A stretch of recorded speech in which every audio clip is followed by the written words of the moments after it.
change for harmony amongst all human beings. So in 1972, Srila Prabhupada came to Portland, Oregon, on the west coast of the United States. We had a small temple there. It was run by Dhanavir Maharaj, Dhanavir Prabhu at the time.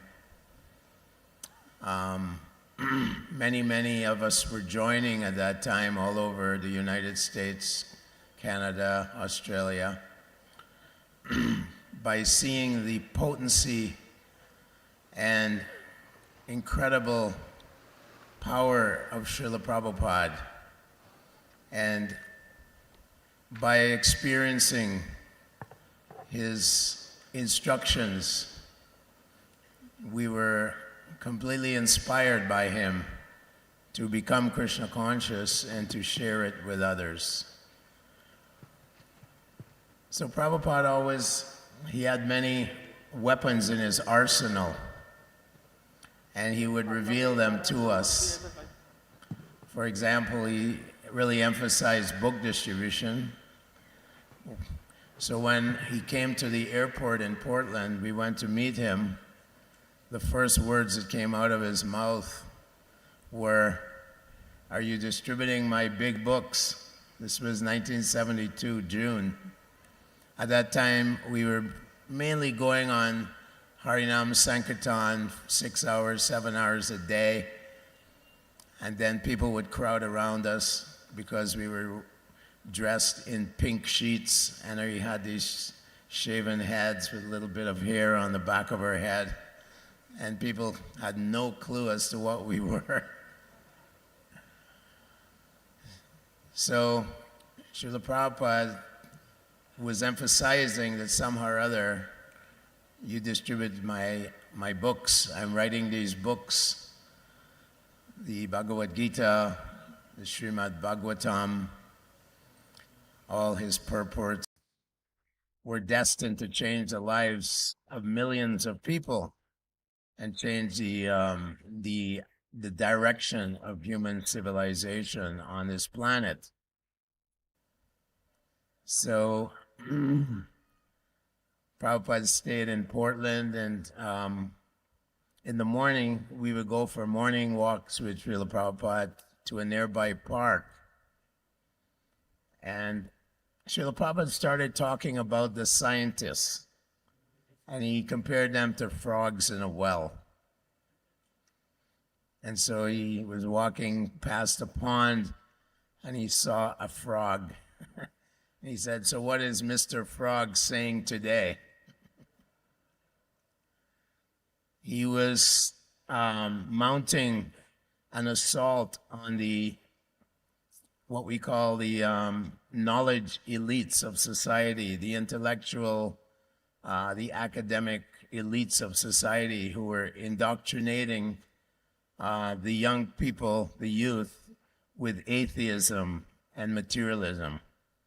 So one of his many weapons in his arsenal was for us to preach strongly against the doctrine of atheism, Marxism, Darwinism, all these false philosophies and ideas. So Prabhupada would always bring these things up and challenge his disciples. When I was in Los Angeles, Bhakti Swarup Damodar Maharaj was coming to meet Prabhupada in 1973. And he was quite amazed to see all these young Westerners rallying up behind Srila Prabhupada. And so he was so inspired, and Prabhupada would take him out on morning walks and ask Bhakti Swarup Damodar Maharaj, "So what are the scientists saying today?" Of course, Swarup Damodar Maharaj would be saying, "They say that life comes from chemicals, Prabhupada." And Prabhupada would teach us how to challenge them. And of course, Srila Srila Prabhupada, every time I would see him, at that time, the Los Angeles Temple was one of the leading preaching centers in the West, or practically in the world at that time. And Prabhupada would come there at least.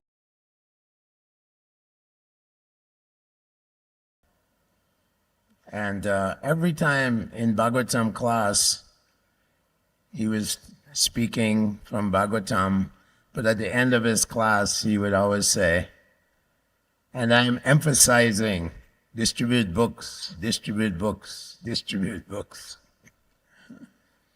So, of course, one devotee would ask Srila Prabhupada, Srila Prabhupada, how can we please you the most? And he expected Prabhupada to say, distribute my books. But actually, Srila Prabhupada said, I want you to learn how to love Krishna. And many times, of course, he would rein us in by saying, you're distributing books, but are you reading the books? So ISKCON runs on 2 tracks. The Pancharitriki Vidhi, the sadhana bhakti, the studying of Srimad Bhagavad Gita and Prabhupada's writings, and then also outreaching to the public and distributing Lord Chaitanya Mahaprabhu's mercy to the public. But we also have to remember that our goal is how to develop an attachment to Lord Krishna by the mercy of Srila Prabhupada. Of course, we know that Srila Prabhupada is the embodiment of Lord Nityananda's mercy. Lord Nityananda is the Guru Tattva. And without the mercy of Guru, how can we ever understand the relationship of Radha and Krishna as described in songs by Bhaktivinoda Thakur and Narottam Das Thakur? So in this way, Srila Prabhupada was setting up a blueprint for how to spread his movement. Preaching to the scientists, distributing books, prasadam distribution. So the movement was very, very strong at that time in America and the Western world. People were joining daily. Many great big scholars were so impressed by Srila Prabhupada that he had practically created a miracle with all these wild Westerners completely involved in, narcissism and hedonism, sense gratification. Suddenly we're rejecting all the values of the American way and taking up the rules and regulations of Dharma, of Bhakti Yoga, of practicing strictly the principles of Bhakti and serving Lord Krishna and the spiritual master in such a wonderful way, enthusiastic way. So they would visit Prabhupada. And one time, these big scholars were sitting with Srila Prabhupada in his garden in Los Angeles. He had a garden, very nice garden. And they were all come from the universities, big universities, UCLA, Stanford, all these big universities around that area. And Prabhupada was saying to them, he was saying, if you think someone has true enlightenment, true knowledge, if you think someone has the absolute truth, you should surrender immediately. He was telling them, you should surrender. He said, if you have no knowledge and you pretend to be giving knowledge, he said, you're simply rascal, simply rascals. One of the scholars, he put his hand up for a comment. He said, Swamiji, I think you're being a little hard on us. Prabhupada said, perhaps you can use a softer word than rascal. Prabhupada said, rascal includes everything. Simply rascals, misleading people. In this way, Srila Prabhupada influenced very big people. One was Harvey Cox. He was a theologian at Harvard University, and he actually had a kind of connection to the President of the United States, and he would give advice. And so many new swamis, new groups were appearing in America. False gurus, false swamis were coming and preaching all kinds of hodgepodge philosophies from India. But Harvey Cox had a great respect for Srila Prabhupada, great respect. And he could only give wonderful reference to the authorities, to the American government, that Srila Prabhupada was a very authentic and great representative of Sanatana Dharma and Lord Chaitanya's movement. Srila Prabhupada was also very, very protective of us. And sometimes when the police would arrest us, I remember sitting in Bhagavatam class and so many devotees were missing. This was in Portland. Where are my devotees? Where are the devotees? Oh, Prabhupada, the police arrested them for chanting Hare Krishna. Prabhupada was so annoyed. He said, what is this? He says, these are just religious boys and girls. Why are they harassing us?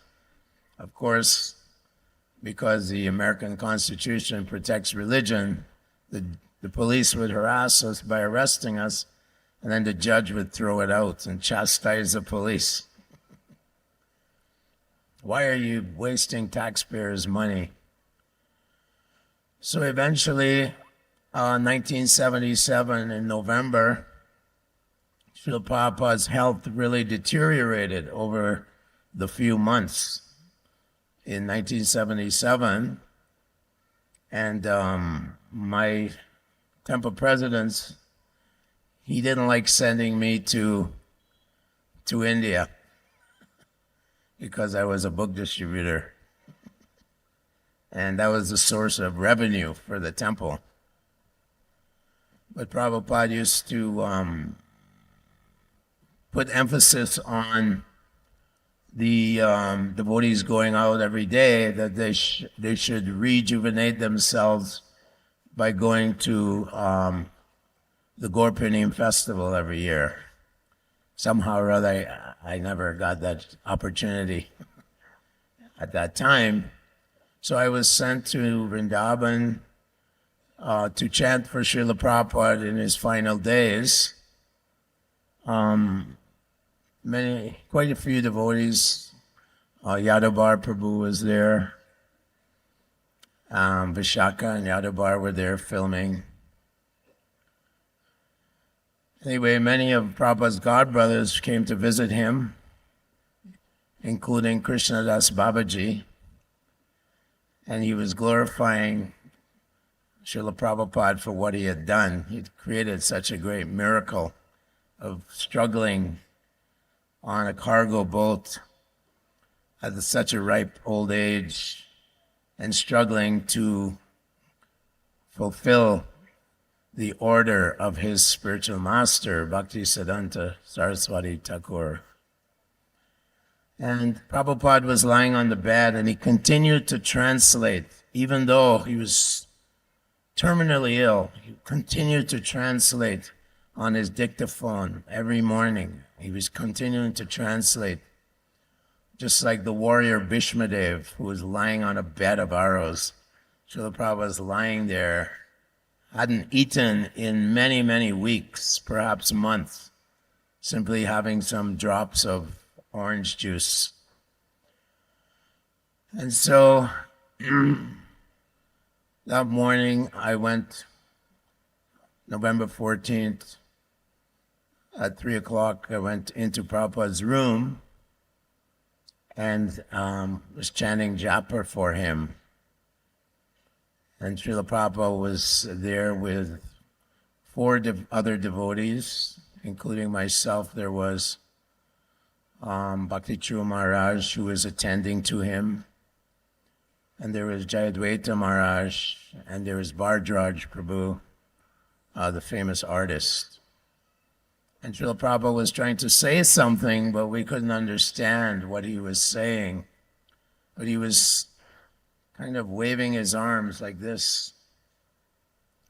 And they were trying to understand what Srila Prabhupada was saying. And we were encouraged to massage Srila Prabhupada's feet, which were quite swollen. But around 1 o'clock, when we were having lunch, the Kaviraj told us that Srila Prabhupada was going to leave this world at around 7 p.m. So all the devotees, the news spread throughout the community, and we all gathered in Srila Prabhupada's room and started chanting for Srila Prabhupada. Hare Krishna, Krishna Krishna, Hare Hare. Hare Ram, Ram Ram, Hare Hare. And we chanted throughout the entire afternoon. And around 7, just after 7, Srila Prabhupada was very silent. And then right at the end, he said, Hare Krishna, like that. And Lord Krishna took him in his arms. Srimati Radharani took him, and they embraced him. And we all became very, very, very sad, very emotional. Devotees were lying on the ground, devotees were crying. And so it so happened that my GBC, his name was Jagadish Prabhu, he was assigned the task of digging Srila Prabhupada's samadhi. There were no tractors, there was no excavators in India at the time, at least not in Vrindavan. So we had to dig Prabhupada's samadhi by hand. And Jagadish was canvassing for devotees to please help dig Prabhupada's samadhi. But devotees were in such great trauma, so overwhelmed by the emotion of loss, that no one really felt like doing it. So Jagadish was saying, can I have some volunteers to dig Srila Prabhupada's samadhi? It's about 12 feet high, 10 feet wide by 10 feet wide. And of course, Raman Reti is very sandy, so it wasn't very difficult. So I put my hand up. And my godbrother, Abhinanda Prabhu, he was from Seattle Temple. We were friends. We said, okay, we'll do it. We'll dig Prabhupada's samadhi. Srila Prabhupada ki. So this was our service to Srila Prabhupada, to his Vapu form.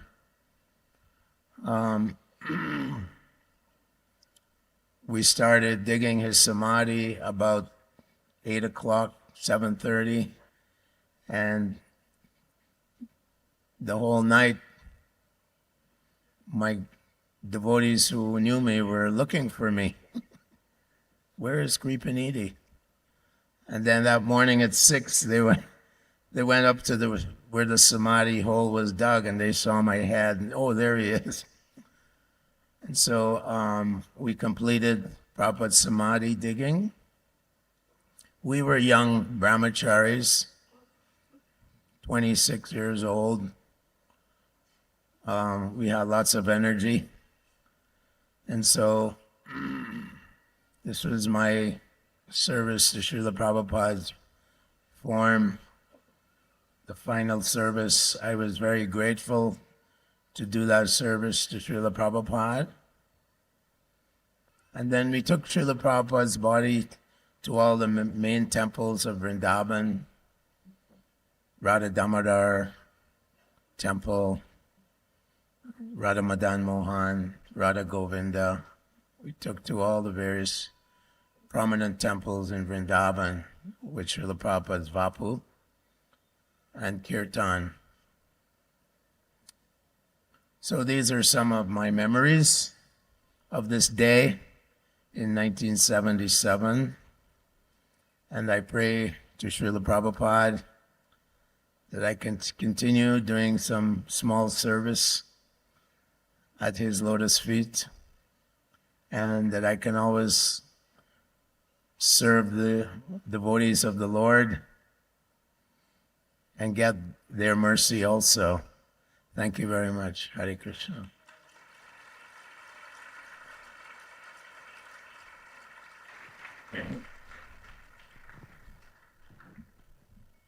Thank you very much, Kripanidhi Prabhu. Now I would like to request His Grace Shesha Prabhu and his wife to kindly come forward and make their offering.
Namaste Imat Bhakti Swami Iti Namani Namaste Saraswati Gauravani Vacharani Yavish Unyavari Krishna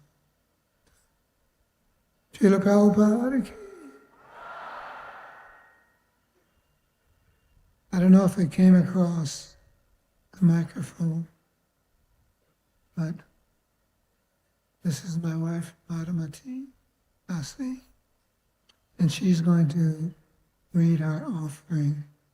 Srila Prabhupada today. Hare Krishna.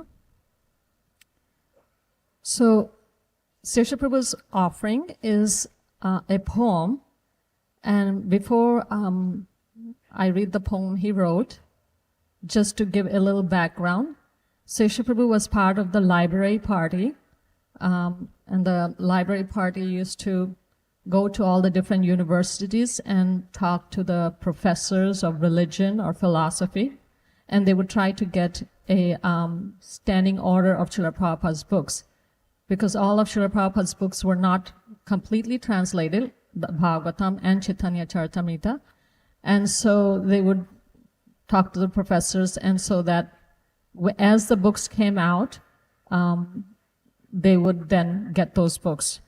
So that was the library party, which was headed by Srila Satsrup Maharaj.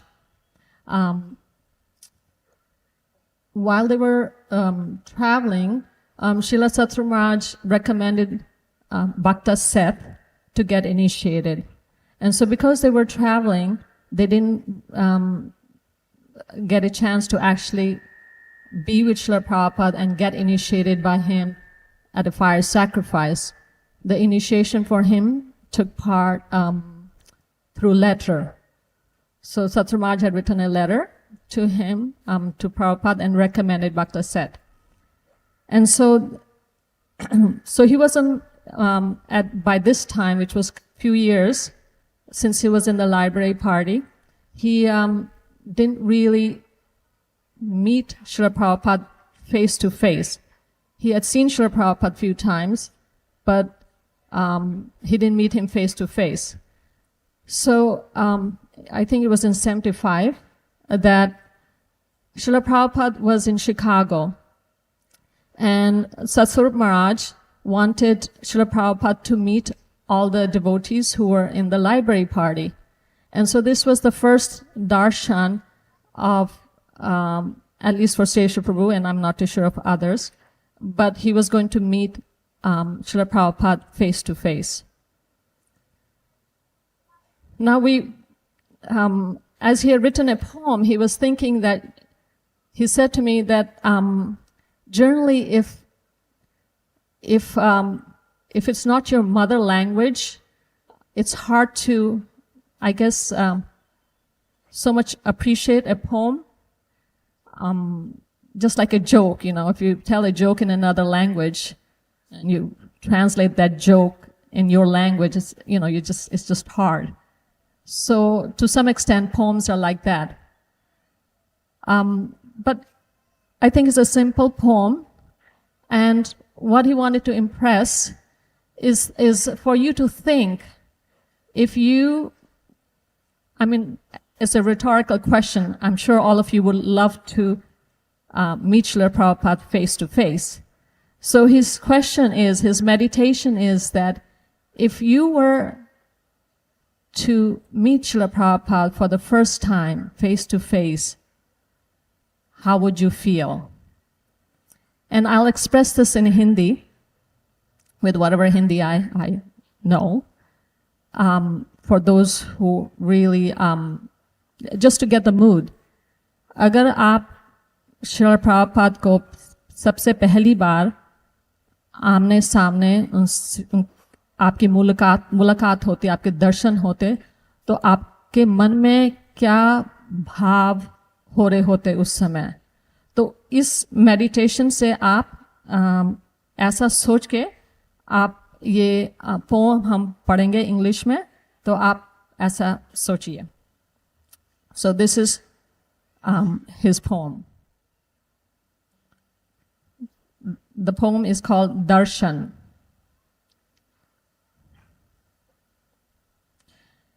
Initiated by letter, unseen in the crowd, today would be different, a chance to stand proud.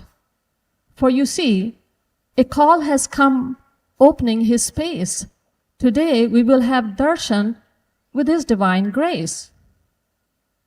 He had seen the results, his books now in college and libraries. So who did this work? His divine grace made some inquiries. It was the BBT library party, a group of traveling sages who focused on the visions seen in his divine grace's pages. Introductions were first as we nervously sat in rows, bearing our souls before Guru, one who certainly knows. Quote, Gokulananda, what a wonderful name, unquote. He said of others there was silence, although a deafening one. As he moved down the line from one name to the next, my heart pounding, my vision blurring, I began to reflect. What will you gain by staring into his eyes? Is this some kind of contest where equals vie for a prize? No. The true meaning of darshan is to be seen and not to see. Then suddenly, the glance of His divine grace directly examined me. As I heard my name called, I simply closed my eyes and, with a bowed face, I prayed as he prayed to his Guru, quote, "Save me, a fallen, your divine grace." Srila Prabhupada ki jai.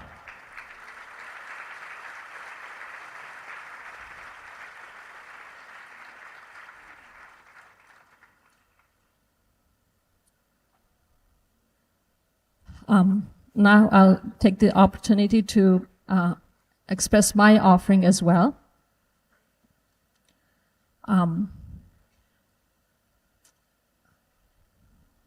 Nama Om Shripadaya Krishna Pristhaya Bhutale Srimate Bhaktivedanta Swamiti Namane Namaste Saraswati Deve Gauravani Pacharine Nirvishesha Shunyavadi Paschatya Deshatarine. So in our house in Alachua, Florida, in our temple room, we have a very life-size photo print of Srila Prabhupada, and it sits on a mantle. So basically, when I stand up, that's where Srila Prabhupada's framed photo stands. So you can see it's very high when you look up there. And the photo stands opposite to our altar. So when I'm doing the puja for our Giriraj, we offer articles, incense, and ghee lamp. And so generally, we have a beautiful deity of Srila Prabhupada right on our altar. But however, I like to offer the articles to turn around and offer it to that painting, or not painting, but print of Srila Prabhupada.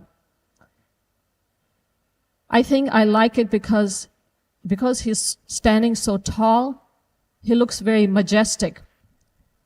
And that photo of Srila Prabhupada, he's standing, as usual, very tall with his cane, and he's looking, especially because he's tall, you see him looking down, and his eyes are very piercing. He's very grave. So when I offer, like the ghee lamp, and I'm looking at Srila Prabhupada, and I see he's staring down at me, and he can see me inside out and saying, Madhumati, get your life together. Become a devotee. You kind of feel that when I see that photo. And when I think of that, when I see him, many times I think of this poem that was written by Srila Satsrup Maharaj, the author of Lilamrita, and my Diksha Guru. I love that poem a lot. It's actually my favorite poem. And again, here we are talking about a poem to not necessarily English language as a mother tongue. So what I thought that I would do, because this poem, I thought when I read the poem, I thought it might be better that I have some translation of that in Hindi before I read it in English. So please bear with how I translate it. The poem is called Soul Eyes. I would say, speak in Hindi, okay. Soul Eyes. Soul Eyes का मतलब कि आँखों में, जिसकी आँखों में है स्नेह और ज्ञान, ये सब उनके आंखों में दिखता है, सोल आइज. और प्रभुपाद जी जब अपने मेज के पीछे बैठते और आप सामने होते, तो आप उनकी आंखों में गहराई देखते, ऐसी गहराई जो कहीं नहीं देख सकते। उनके आंखों में कुछ ऐसा रहस्य है जो कि उनके शब्द भी नहीं बता सकते। वो प्रवचन देते हैं या बोलते हैं, पर उनकी आंखों में कुछ ऐसी गहराई है जो कि उनके खुद के शब्द नहीं बता सकते। उनकी आंखों में देखने से ऐसा लगता है कि वो उनका भगवान के साथ संपर्क है।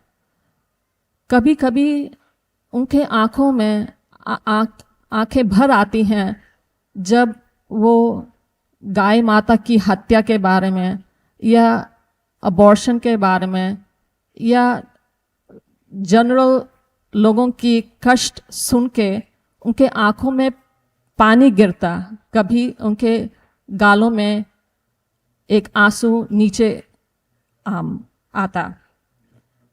उनकी आंखें बहुत रहस्यमय थी।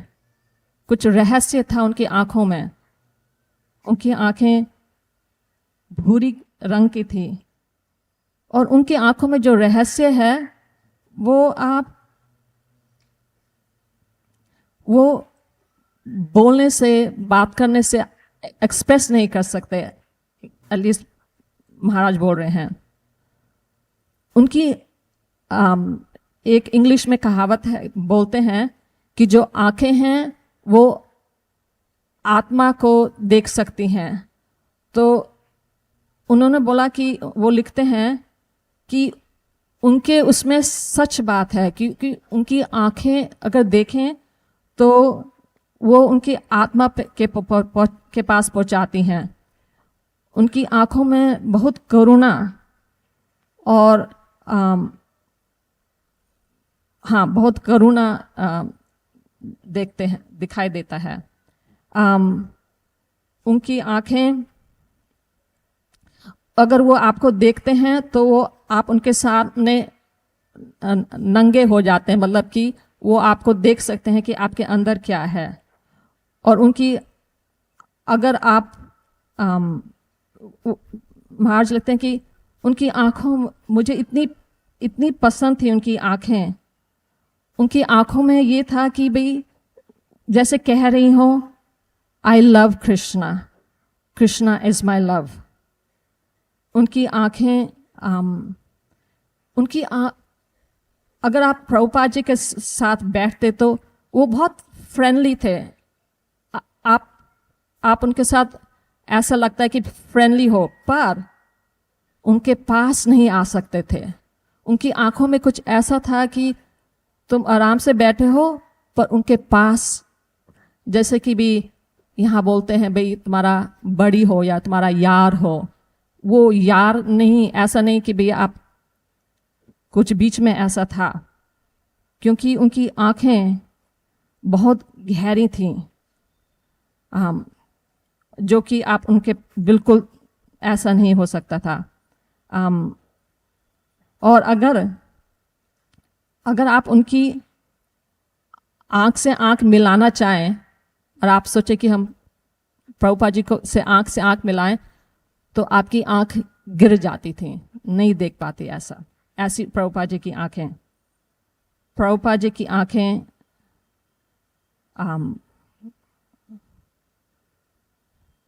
और प्रभुपाद जी की आंखें भूरी थी और उनका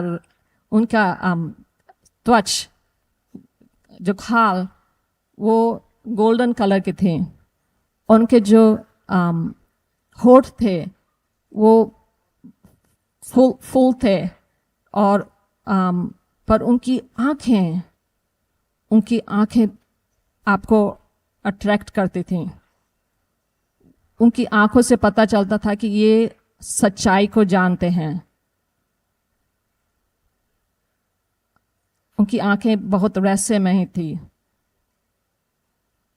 सच्ची मैं बताऊं तो वो मेरे प्रभुपाद हैं और वो एक बैकुंठ के आदमी थे, साधुजन। तो अब मैं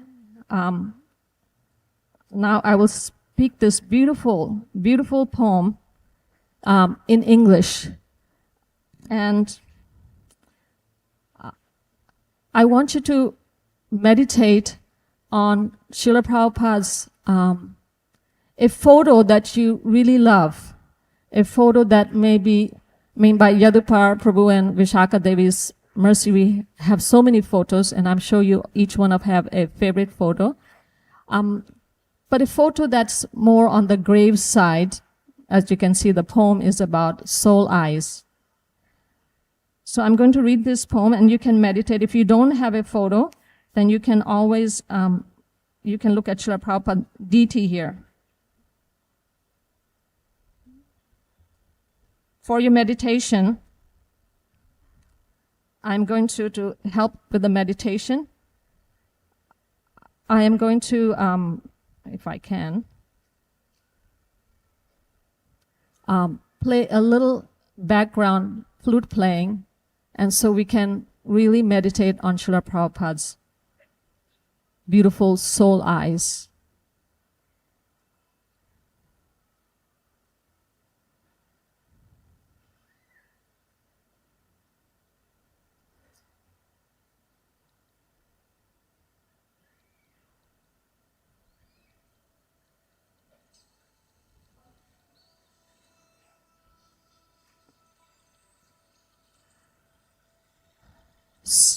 Soul eyes. Prabhupada had soul eyes, brown eyes. When he looked at you across the low table, he was unfathomable. Deep pools, soul eyes, containing mystic secrets even beyond the words of his lectures.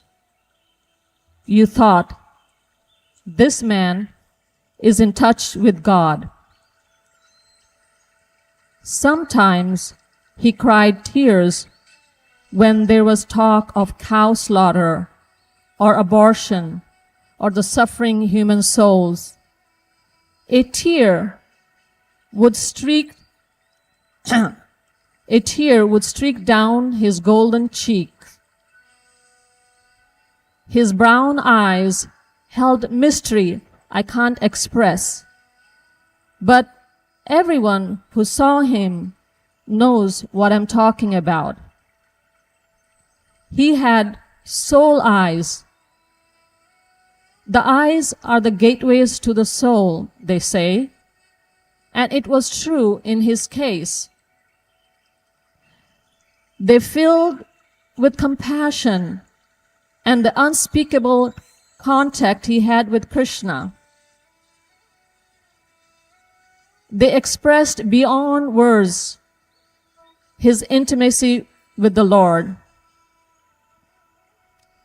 Prabhupada had soul eyes, brown eyes, and they penetrated your own soul, left you naked before him in all your foolishness and sinfulness. He exposed you with his glance. He penetrated to your core. I loved his eyes and the message they conveyed. They said, I love Krishna. Krishna is my love. Prabhupada had brown eyes, soul eyes, and they came from deep within. He was friendly, yet distant. You couldn't get close to him. There was a barrier in his eyes because he was so deep. They kept you from getting too familiar with him, like an equal or a buddy. He was on a transcendental plane. He made you drop your eyes and not look further after a while. He kept you out, yet let you see he was a saint from another world. Prabhupada had soul eyes, brown eyes, and golden skin. His lips were full. His skin was smooth, but especially his eyes caught your attention and convinced you he spoke the truth. He knew of truth beyond the surface. His glance told all, but you couldn't decipher it. He was a mystery, looking out from soul eyes, frankly, at whoever dared to stare back at him. He was my Prabhupada, all soul eyes, beautiful brown eyes of the spiritual master who came from the spiritual world. Srila Prabhupada ki jai.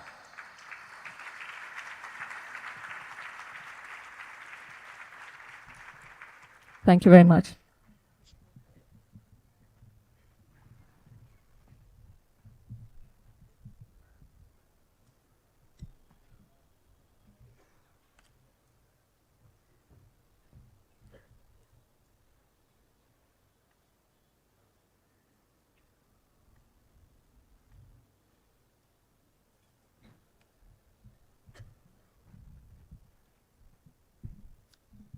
Thank you, Shesha Prabhu and Mataji.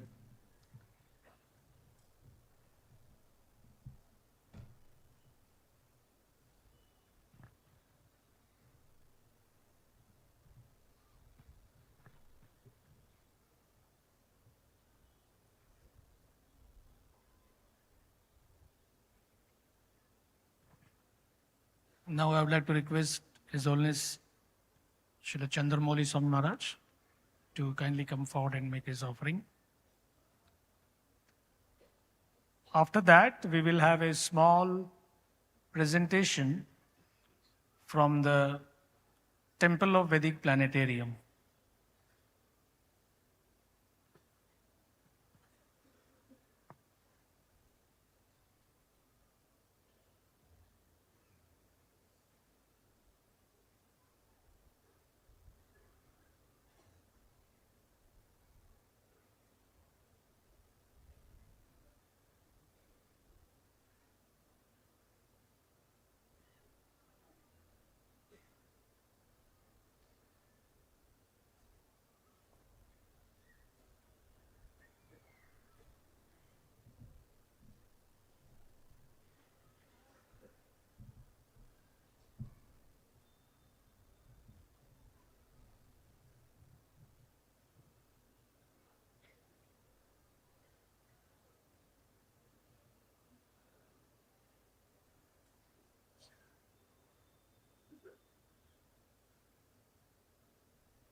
Om Agyan Timidandasya Gena Jana Salakaya Chaksu Unmilitam Yena Tasmai Sri Gurave Namaha Srila Prabhupada Ki Jai. So wonderful to be here with all the devotees and to recall all of the heartfelt experiences and memories from the devotees.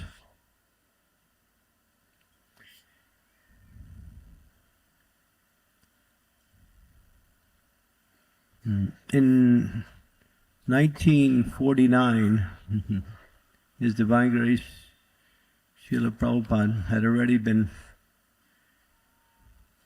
carving out his mission preparing himself for his advent into the Western world, and how he was going to present that program of Krishna consciousness. And he wrote one particular treatise, article. It was called the Gita Nagari Concept. And in that, it's a long article, quite lengthy. Of course, after completing it, he presented that to the Deputy Prime Minister of India at that time, Dr. Sardar. But the essence of that particular article was the principles that he would inaugurate in bringing Krishna consciousness to the Western world. And Srila Prabhupada became inspired by Mahatma Gandhi's program. And that was pretty much the essence of that article. And in that, he emphasized four main principles, which later became some of the main programs, principles that Srila Prabhupada taught and inspired us to follow and also to preach. And those four principles were holy books, holy names, temple worship, education, spiritual education, and ultimately a lifestyle that is conducive to simple living Krishna consciousness. Prabhupada was a visionary. He knew what he wanted to do. Of course, he adjusted when he came to the West, seeing what he had to work with, us. There's one particular statement where Srila Prabhupada said, I was looking for first-class men, couldn't find any. Second class, none. Only third and fourth class. But then he made one statement. He said, I found one first class, Damodar. He was referring to Sarup Damodar Maharaj.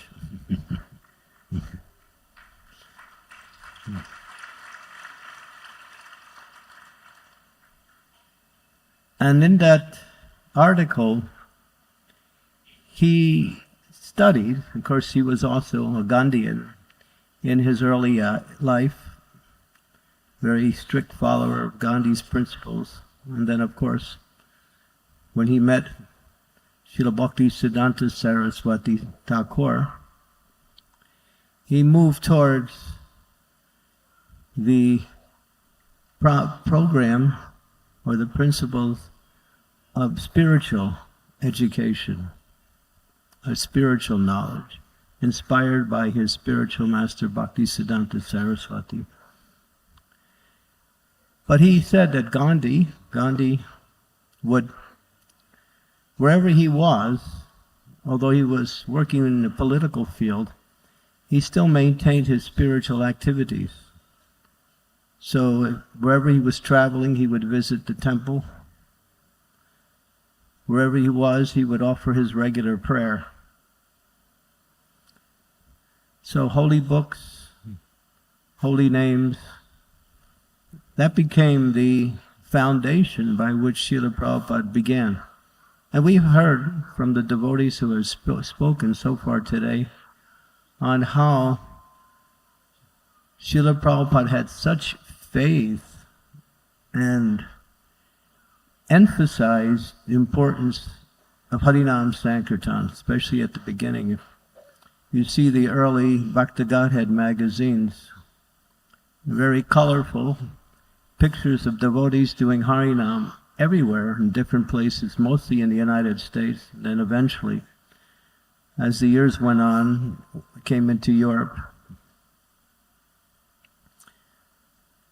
So Prabhupada had a lot of faith And he understood the power of the chanting of the Hare Krishna Mahamantra. Kali Kale Namarupa Krishna Avatar. Namahoite Haya Sarva Jagat Nistara. Krishna has come personally in the sound of his holy name. And also he emphasized that temple worship, Gandhi, whatever he was, he would usually visit the local temples. So Prabhupada could understand that. He said, I could live under a tree and I could chant Hare Krishna, but who would come? Especially in the Western world. So Prabhupada saw the importance of establishing deities and establishing worship according to the Pancharatrika Vidi, and inspiring people through the means of deity worship and coming to the temples. And Srila Prabhupada writes about that, how important his temple worship was, that this was a place where devotees could develop loving relationships with each other. He said, I have established these temples to facilitate the 6 loving relationships between the devotees, which is the foundation for the culture of the practice of Krishna consciousness, sadhu sangha. And then Srila Prabhupada, Gandhi would also talk about the Harijan movement. How charmers, bungis, those who are considered by society to be of the low-class standard, should automatically have the same rights as everyone else for education, for worship. But Prabhupada saw that just simply by stamping or giving title to or giving a position of people of that culture wouldn't actually fulfill the need, both for the individual and for the position they might hold. So Prabhupada emphasized the importance of spiritual education. And of course he wrote so many books, and tirelessly writing books.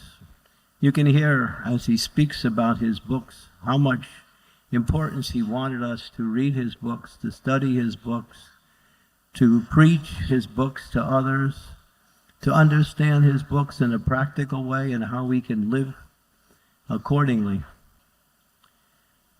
So Prabhupada emphasized these 3 things, and then when he came to the United States in 1965, and I think it was towards the end of 65 or the beginning of actually it was the beginning of 1966, he established 7 principles by which he wanted to establish the practice and the distribution of Krishna consciousness around the world. And they became the foundation, these 7 principles. But again, in that article, he emphasized the importance of one other aspect that Gandhi wanted to develop within the Indian society, and that was village life. Make the villages self-sufficient, inclusive, not depending outside for one's livelihood. So when Prabhupada left the planet in 1977, and mostly during that year, his last year with us, he spoke a lot about that last part of his mission. He said, build these farm communities. He says we have 2 very powerful programs: book distribution, farm communities. What he meant by saying that when we put emphasis on these, they will have a great amount of results. They will get practical, doable, and people will become inspired, a livelihood, a social development for our society, and at the same time propagating transcendental knowledge. So I wrote my article, or actually my offering to Srila Prabhupada, based around this last one. And I'm going to read a little bit from that offering, which kind of illustrates Srila Prabhupada's, what we say, as he said, the unfinished business. In 1977, he said, 50% of my mission is still incomplete, and that it was Varnashram Dharma farm communities. So he wrote, this is a letter, actually this is a morning walk in Delhi, 1975, November 29th. Civilization will collapse very soon all over the world. It will collapse. Either you make this ism or that ism, this civilization will collapse. People will become bad, being harassed in so many ways. When one is harassed by so many problems, he commits suicide. So that position is coming. And Prabhupada said that in 1973. He said in 50 years this Western civilization will be finished. If you count 50 years. Continue. Over the last couple of years, this is me, we have been witnessing the gradual deterioration of Western civilization as you predicted 50 years ago. As I travel around, I see that devotees are their part bettering their awareness and understanding how important it is to emphasize your vision for the future of ISKCON in the world by developing Daivi Varnashram centers around the Krishna conscious farm communities. We are attempting to achieve this by placing more attention, time, and energy to help unfold Krishna's way of life, a simple life of cow protection, Brahminical culture, chanting of the holy name, and worship of the Supreme Personality of God. And as Srila Prabhupada mentions in the first canto of Srimad Bhagavatam, he gives a holistic understanding of what is Krishna consciousness. It's comprising these three principles. One, Brahminical culture, living according to the values and the tradition of transcendental knowledge and the behavior of a Vaishnava. Brahminical culture. And second was cow protection. Of course, we say not only cow protection, but cow care. Caring for Mother Bhumi. She's God's gift, actually, to the human culture. But we can see, and we have also heard how devotees have expressed Srila Prabhupada's anguish and his sadness when he would mention how the cow was being mistreated, abused, neglected, and killed simply by the Western society. And nothing was changing. And it's still like that in many places today. Prabhupada, this is a letter to Hari Sari. He said, Krishna is the farmacharya, Balaram is holding the plow, and Krishna is holding the calf. Quote, Srila Prabhupada, our farm projects are an extremely important part of our movement. We must become self-sufficient by growing our own grains and producing our own milk. Then there will be no question of poverty. So develop these farm communities as far as possible.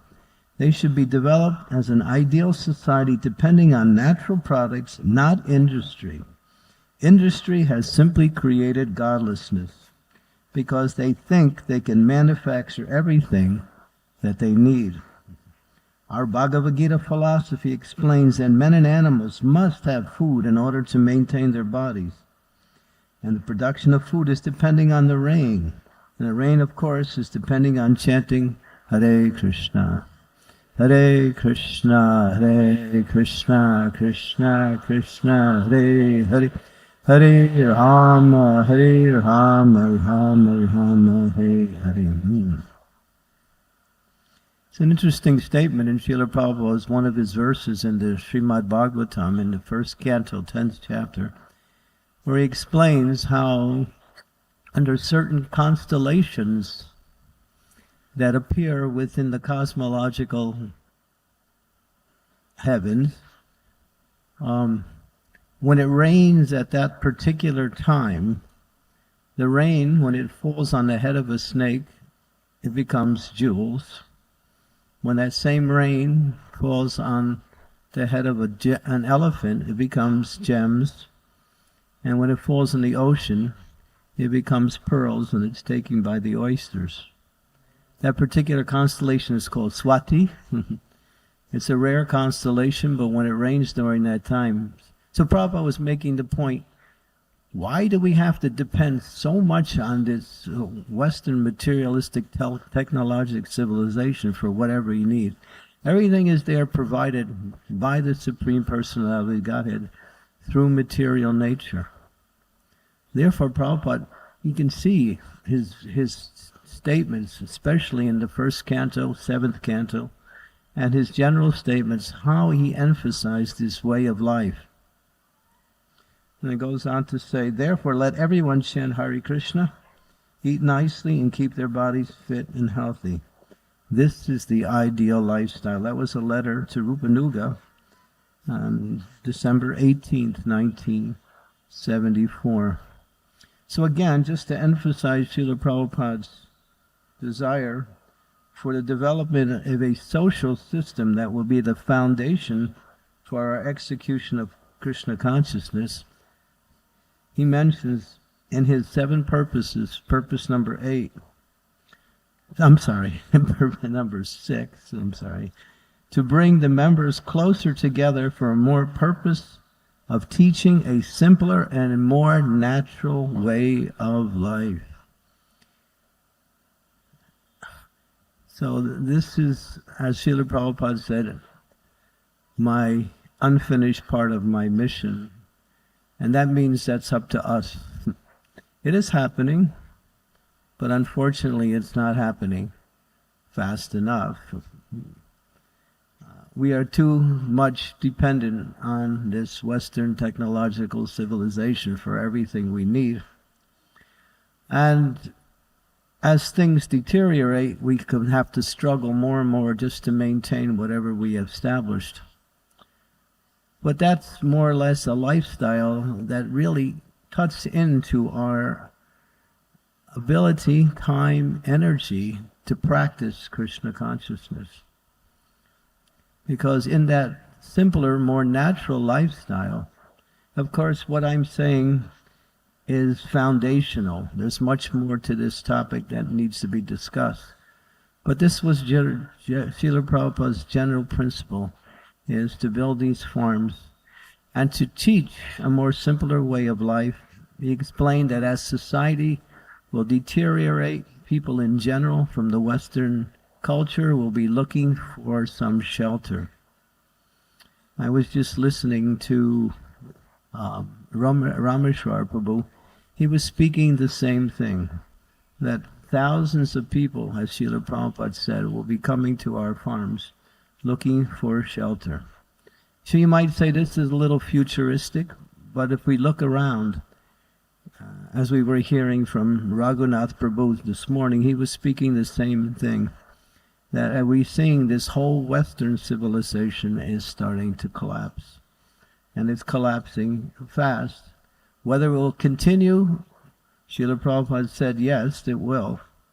And if we become overly dependent, then we will find ourselves struggling just to maintain whatever we need in order to live nicely. So this was Prabhupada's vision for us. And he gave many, many details on how this should unfold in a very practical way. If you read the Bhagavatam, he dedicates entire purports to explaining what is the foundation and what is the need for the human culture to live in such a way. It's all based on Krishna's way, natural living. So I just wanted to make that point because I think it's very important that as we look towards the future of our families, the stability of our life, and the practice of our Krishna consciousness, we find that this lifestyle, as Srila Prabhupada encouraged, not only encouraged, really encouraged us to develop, is the foundation for happiness and success in the execution of Krishna consciousness. That gives us more time, more energy, and less detail, pushing our minds away from this whole society which simply is sapping, as Srila Prabhupada would have, sapping the energy of the human race. So this is important. It's a big part of Srila Prabhupada's mission. We call it the unfinished business. So we're seeing it happening in different places around the world, but still there's a lot to go in that area. So Srila Prabhupada, when he was ill in his last days, in September of 1977, he decided, he got a little bit of his health back. At that time there was a resurgence of his health, and he decided, I'm going to go to Gita Nagari and teach you how to live on the land. I'm going to show you personally. He was determined. He actually wanted to give that in a very working way to us by his own example. Unfortunately, when he got to London, his health really deteriorated fast, and he was forced to come back to Vrindavan and finish his last days there. So he never did get to show and demonstrate what he wanted to. But this just to show you how determined and how much Prabhupada emphasized developing this simple lifestyle, which is based on Krishna consciousness, simple living, high thinking, chanting the holy names, growing your own food. He said the food you grow on your own farms is 100 times more nutritious than what you buy in the shops and the stores. So many statements comparing a natural lifestyle to the present lifestyle. And Prabhupada was a visionary. He was a revolutionary. He said, I want to turn this whole Western civilization upside down. I want to bring Krishna consciousness according to the Vedic culture everywhere. It seems so impossible if we look at the situation, but we're seeing now that devotees are becoming more and more. Our society is increasing in numbers.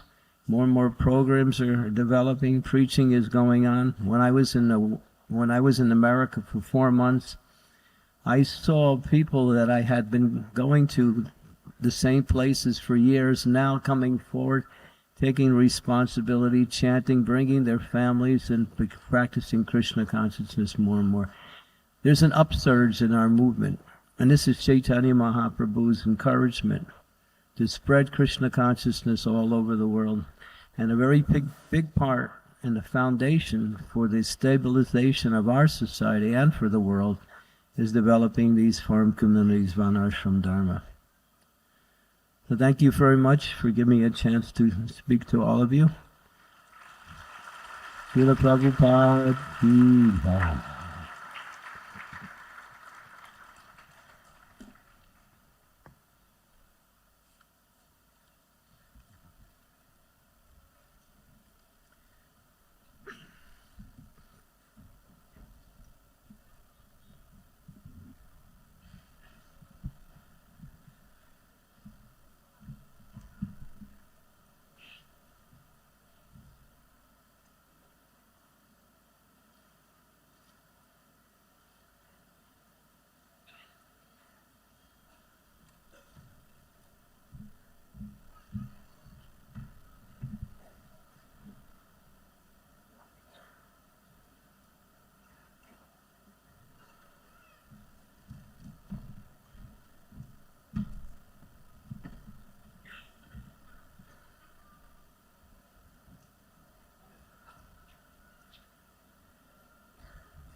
Hare Krishna.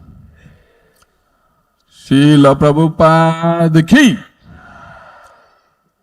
So first I would like to play a video for 5 minutes. After this video, I'll speak a few words, after which His Holiness Radhanath Swami Maharaj will conclude with a few words about the temple of Vedic Planetarium. Can we start the video, Prabhuji?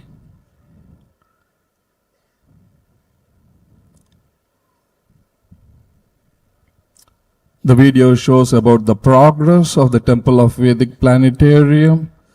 This is the recent video which is going viral in all social media. Is it ready?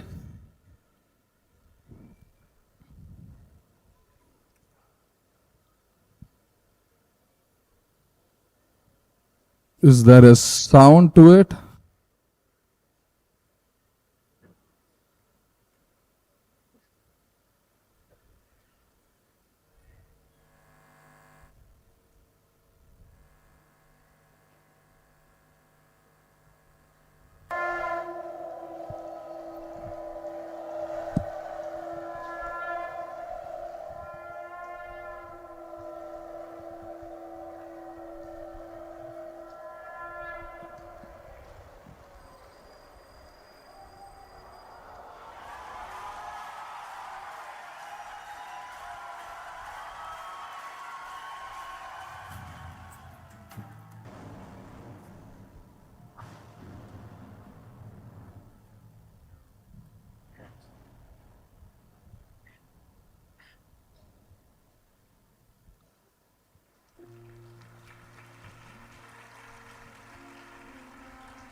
Namo Vishnupadaya Krishna Prishtaya Bhutale Srimate Bhakti Vedanta Swami Niti Namine Namaste Saraswate Deve Gauravani Pracharine Nirvisesha Sunyavadi Pashta Tatesha Tarine Ajanulambitau Bujau Kanakavadato Sankirtana Kapitaro Kamalaya Daksho Vishwambaro Dujabaro Yugadharma Palo Vande Jagat Priyakaro Karunavataro Karunavataro Karunavataro Nilachala Nivasaya Nityaya Paramatmane Balabhadraya Subhadrayam Jagannathaye Namo Namaha.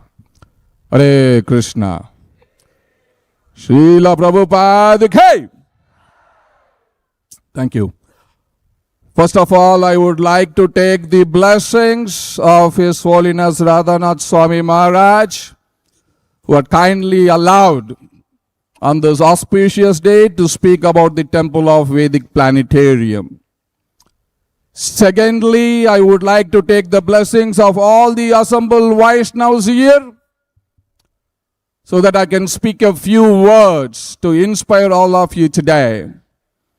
Thirdly, on behalf of Ambarish Prabhu and Swaha Mataji, who has conveyed their obeisances to all of you who are attending this Puri Yatra 2023.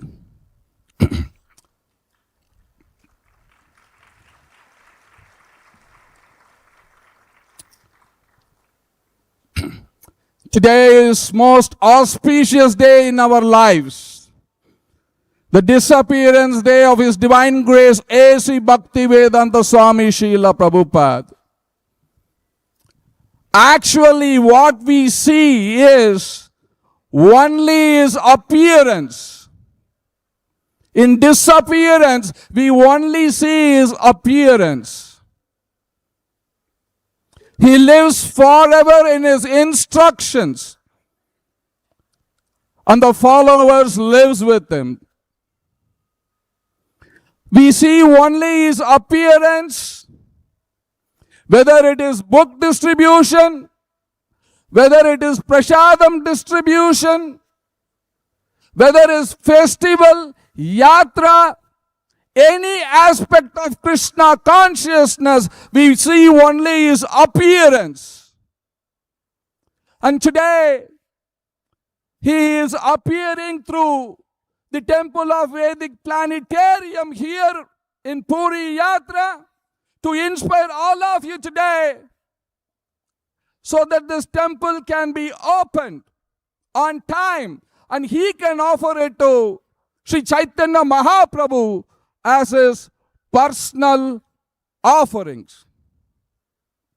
Srila Prabhupada told His Holiness Jayapataka Goswami Maharaj in Mayapur, I had given you kingdom of God. Take it, develop it, and enjoy it. We have taken the kingdom of God. Now we are developing the kingdom of God. And the crest jewel in the kingdom of God is the temple of Vedic planetarium. We are creating a Vaishnav nation. A Vaishnav nation where people of the whole world can come to Mayapur and be part of this Vaishnav nation. And the crest jewel of that Vaishnav nation is the temple of Vedic planetarium. His Holiness Giriraj Swami Maharaj, he was asking Srila Prabhupada, Srila Prabhupada, I am trying to understand your desire. It seems two things pleases you the most. One is book distribution. And the second one is building this biggest temple in Sridham Mayapur. Srila Prabhupada's eyes lit up. He had a big smile. And he said, yes, you have understood my desire. If you all build this temple, Bhakti Vinod Thakur will come and take you back home, back to garden.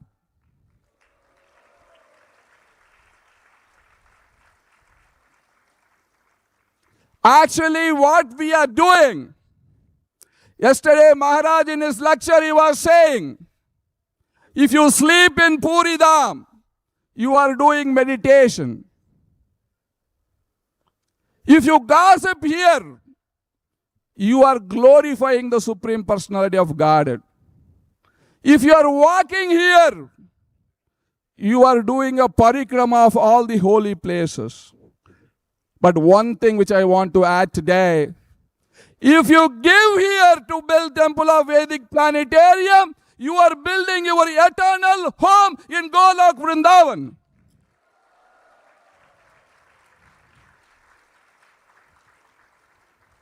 This is the power of this holy Dham, Jagannath Puri Dham.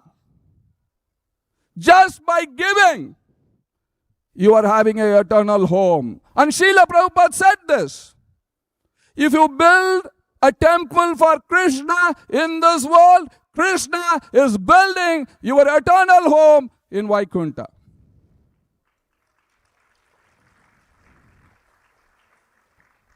You can clap a little bit louder also.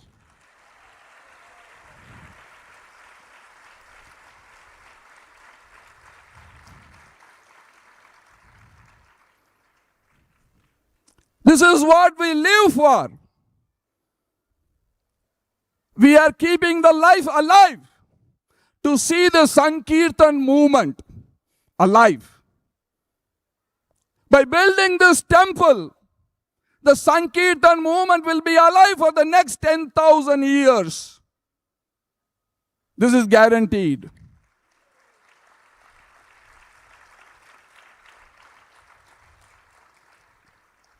Next year, we are going to open the largest Narsingadev temple in the world. Starting from February 29, which is the 150th appearance of His Divine Grace, Bhakti Siddhanta Saraswati Thakur Prabhupada. 1st March, a grand Mahayagya.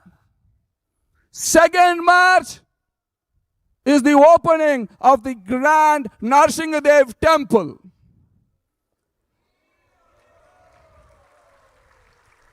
A big Haribol. This is Lord Narsingadev. Bhugandam Varanandam Paravarabiritam Dampa Damparu Dampam. Dim dim dim dim didimbam Dahamapi Dahamai. Jampa Jampaisa Jampai.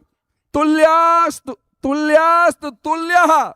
Kuma Kuma Kuma Kai Kumkuman Kai Kuman Kai Yetate Purna Yuktam Karahara Satair. Patumam Narasimham. This is Lord Narsingadev.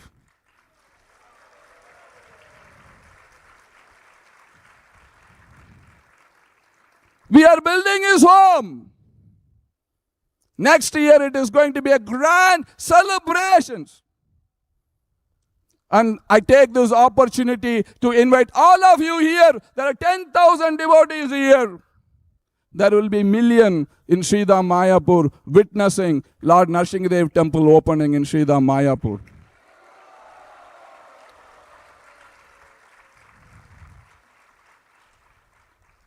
And we have this opportunity today with all of us. We can make it happen. Lord Narsingadev has come personally to protect us. Inside the home, outside the home, whether in the sky, whether in the road or on the sea, any place, He is there to protect all of us. And that Lord, and that worship of that Supreme Personality of Godhead is given to us by His Divine Grace, A.C. Bhaktivedanta Swami Srila Prabhupada. This is our fortune. He has created our fortune. What we are doing is, we are using that fortune to establish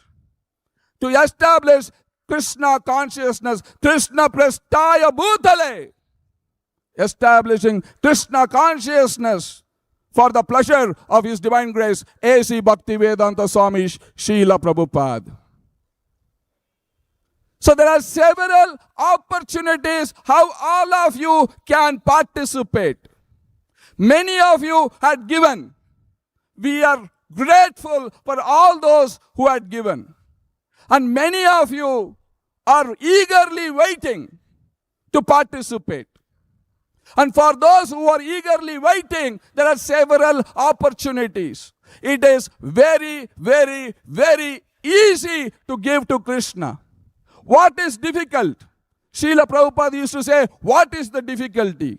What is the difficulty and what is the difficulty? The difficulty is, you walk outside this pandal without giving to Krishna. That is the difficulty. The difficulty is not giving to Krishna. The difficulty is you walking out without giving to Krishna. So there are several opportunities as we are running the marathon. There is a 3-year marathon. In this marathon, our slogan is, we run, you win. We run temple to temple, countries to countries, cities to cities, people to people, program to program, yatra to yatra. Everywhere we run. Your victory is to see your lordships. Shri Shri Radha Madhava, Shri Shri Panchatattva, Shri Prahlad Narsingadev to move into their new home along with His Divine Grace, A.C. Bhaktivedanta Swami Srila Prabhupada Ki. This is your victory. We have these medallions. As in the marathon, you have to win the marathon to get a medallion. Here You have to just desire, you will get a medallion. A gold medallion, silver medallion, bronze medallion. We have awards. Prabhupada Seva Award. A beautiful award. This is a beautiful Prabhupada Seva Award. This is more beautiful than any Oscar award.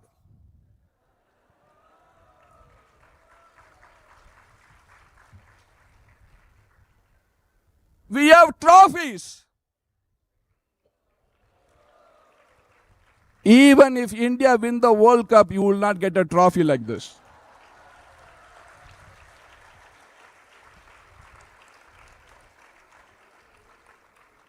There is Srila Prabhupada inside. So, beautiful trophy. I'm proud to hold this trophy, and you should also be proud to hold this trophy. So, the awards are starting from bronze is 1.5 lakhs, silver is 2 lakhs, and gold is 3.5 lakhs. The medallion, the award is from 11 lakhs to 50 lakhs and so on and so forth. What I request to you today is you have 3.5 years, 3.5 years. You can give in installments. What I'm asking you is only Sankalpa. You have to write and give it in our booth. Write this form, phone, email, address, and take all gold. Today is the golden day. Today is the disappearance day of Srila Prabhupada. We take a Sankalpa. We do only gold for the golden avatar in Puri Dham. Sri Kshetra. This is Sri Kshetra. I'm telling you, I'm giving you a challenge in Sri Kshetra. You take any of this pledge, and after 3.5 years, you come and tell me that Prabhuji, you told, take a pledge. I took a pledge on the name of Lord Narsinghadev. And you told Lord Narsinghadev will put the money in your bank. And he didn't. I will be your guarantor. I will fill your pledge. This is a guarantee. At least I'm doing a guarantor. You can clap a very big.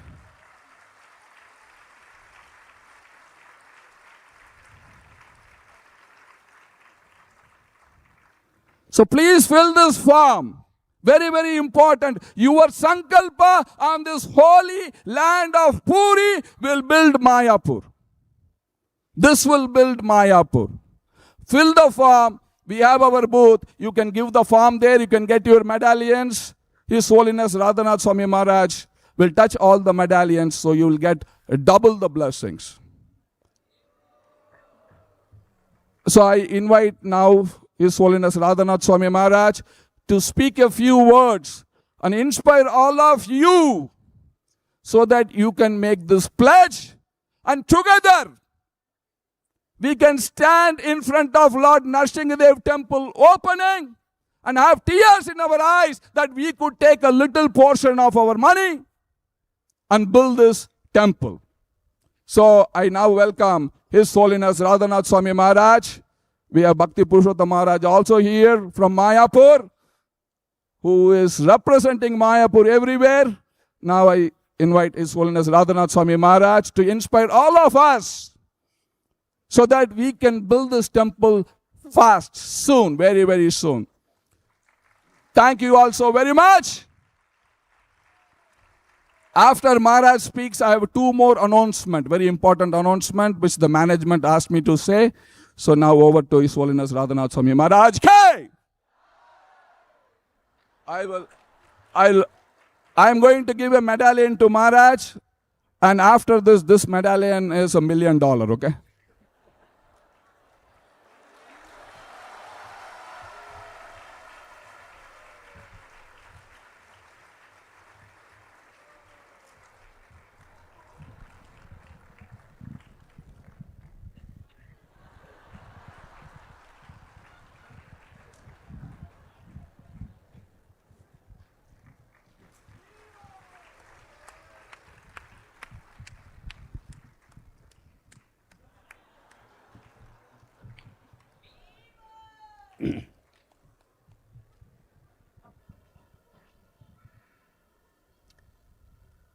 Nama Om Vishnupadaya Krishna Preshtaya Bhutale Srimate Bhaktivedanta Swamin Iti Namine Namaste Saraswati Deve Gauravani Pracharine Nirvishesha Shunyavadi Paschatya Desha Dharine Vansha Kalpatarubhyascha Kripa Sindhubhya Eva Cha Patitanam Pavanebhyo Vaishnavebhyo Namo Namaha Sri Krishna Chaitanya Prabhu Nityananda Sri Advaita Gadadhara Shivasadi Gaura Bhaktabinda Hare Krishna Krishna Krishna Hare Hare.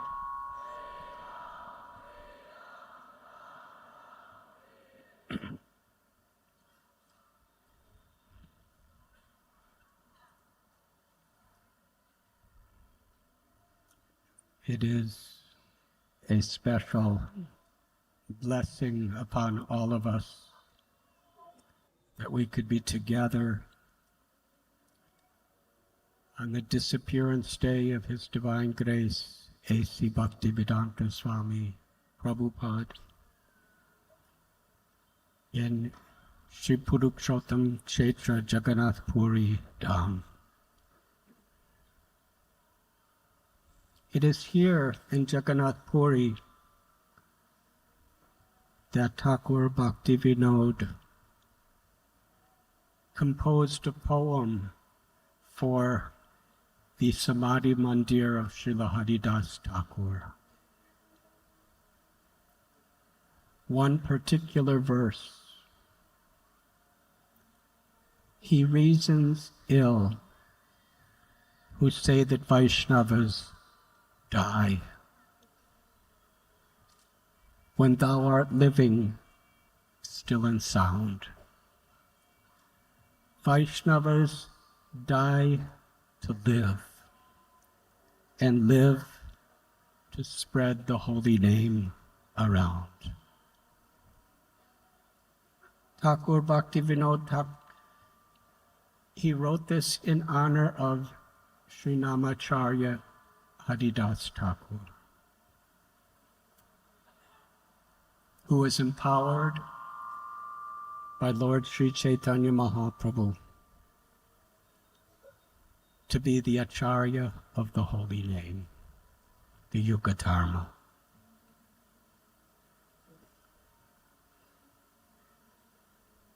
Srila Bhaktivinoda Thakur here in Jagannath Puri prayed in the same mood of Sri Advaita Acharya, prayed to Krishna to come to spread the Sankirtan movement, to alleviate suffering and bless humanity with pure love for Krishna. He prayed for an eternal associate of the Lord to descend to assist him in this mission.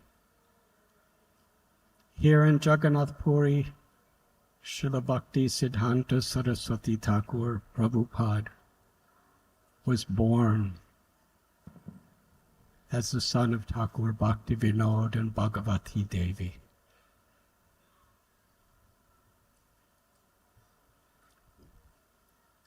Srila Prabhupada considered it very significant and special that in the year 1896, when Srila Prabhupada appeared in this world, Srila Bhaktivinoda Thakur sent an essay that he published into a book form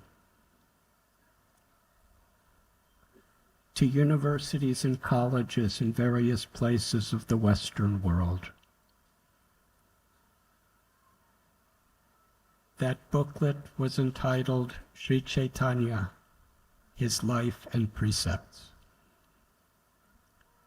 In the year that Srila Prabhupada took birth, Bhaktivinoda Thakur was sending the message, the teachings of Lord Chaitanya to the Western world.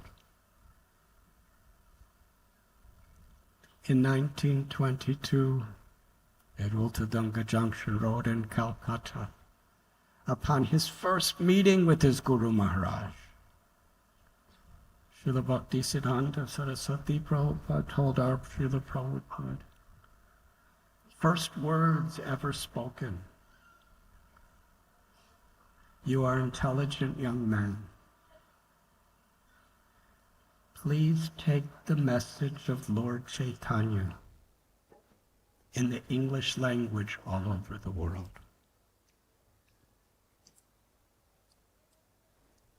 The very message of Bhaktisiddhanta Saraswati Prabhupada's father. And it was here in Jagannath Puri that Srila Bhaktisiddhanta Saraswati Prabhupada wrote his last instruction to our Srila Prabhupada, 2 weeks before he departed from this world, with the same message. Bring the message of Sri Chaitanya Mahaprabhu to the whole world through the English language, and the whole world will benefit and you will benefit.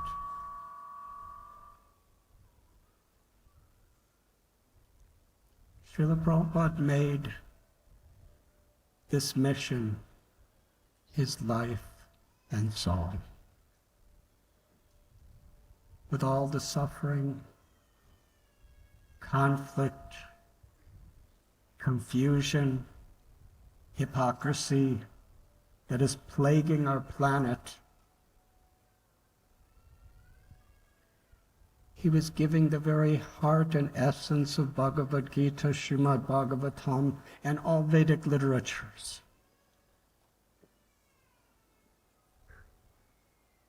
Giving the world the opportunity to understand the life and the teachings of Lord Chaitanya. That was Srila Prabhupada's aim of translating and having us distribute his books. That was Srila Prabhupada's purpose of opening temples, of having festivals and farm communities and schools.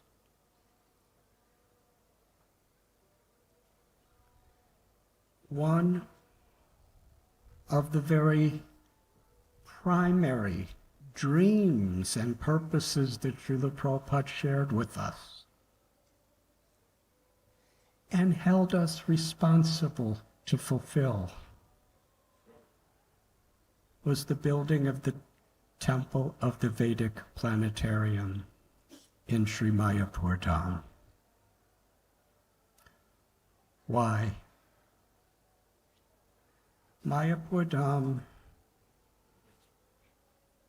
is the birthplace of Sri Chaitanya Mahaprabhu, the birthplace of the Sankirtan movement. It was in Navadvip Mayapur that the Panchatattva came together for the first time to break open the storehouse of love of God, to taste the contents of the love of the spiritual world of Goloka, and to distribute that love for Krishna to everyone, without considering who is fit or who is unfit, without considering a person any external designations of anyone. Whatever the place, whatever the time, and whoever the soul is, they were begging everyone to take Krishna Prema and Krishna Sankirtan.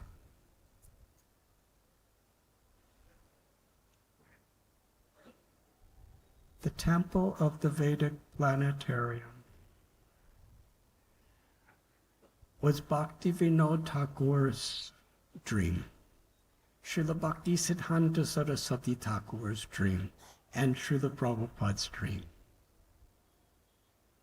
The dream to bring people from all over India and all over the world to the holiest place of Lord Chaitanya's birth, to understand the life and precepts of Lord Chaitanya. What will be the experience when hundreds of millions of people come to the Temple of Vedic Planetarium for generations to come? For whatever reason they may arrive, they will see the magnificent form of Panchatattva on the center altar. And the worshipable Shri Shri Radha Madhav, Narasimhadev, and our Guru Parampara. The Temple of Vedic Planetarium is to attract people to come on a pilgrimage to this holiest of all holy places,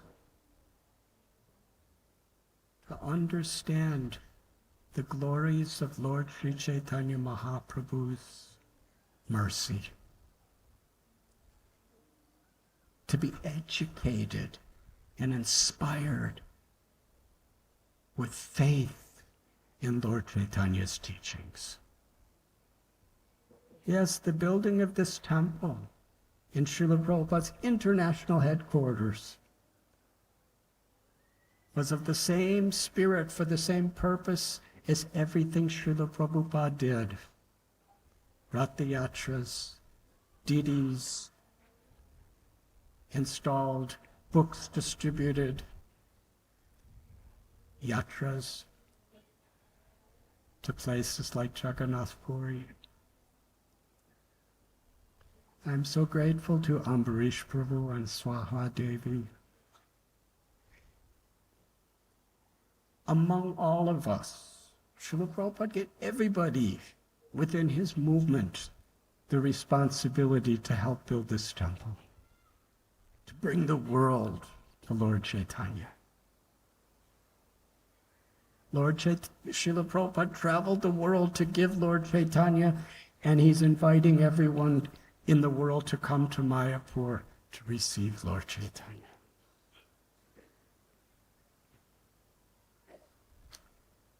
Ambarish Prabhu and Swaha Devi, Srila Prabhupada gave a very direct responsibility to take up this project.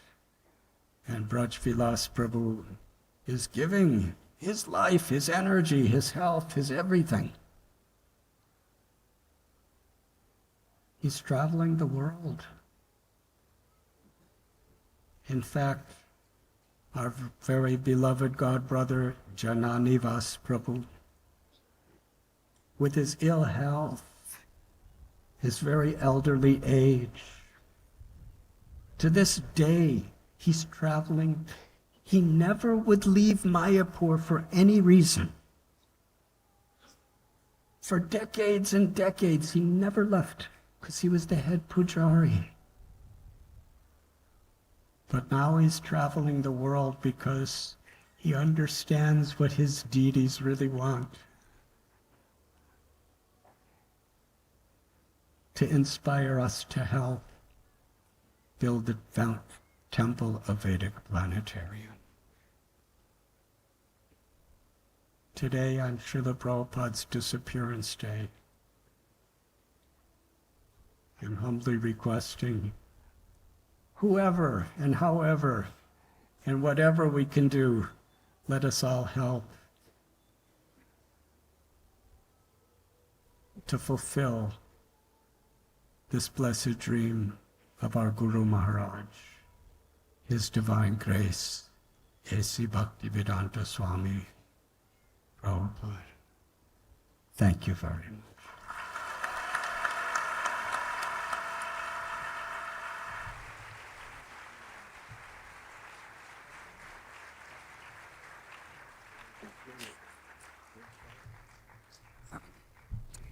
His Holiness Radhanath Swami Maharaj K. I was asked to do 2 announcements.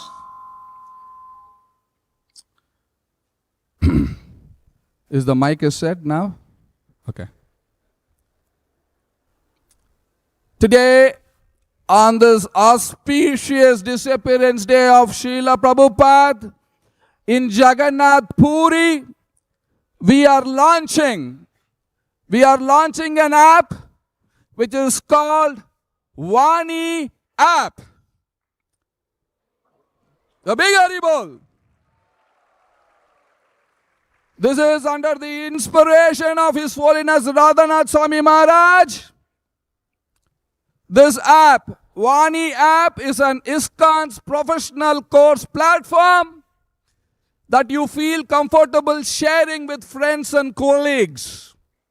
We have Netflix, we have Disney, Amazon Prime, but we don't have a platform that shares Krishna consciousness. And today, this Vani app will share Krishna consciousness.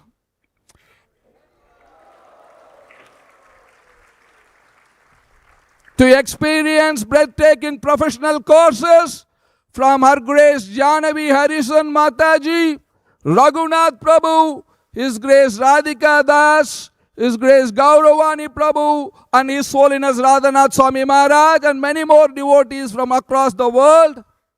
So we are launching this app with 150 plus classes, 200 plus lessons. What you have to do is you have to go to www.vanischool.in/gift and you can be a member of this app. You can register yourself.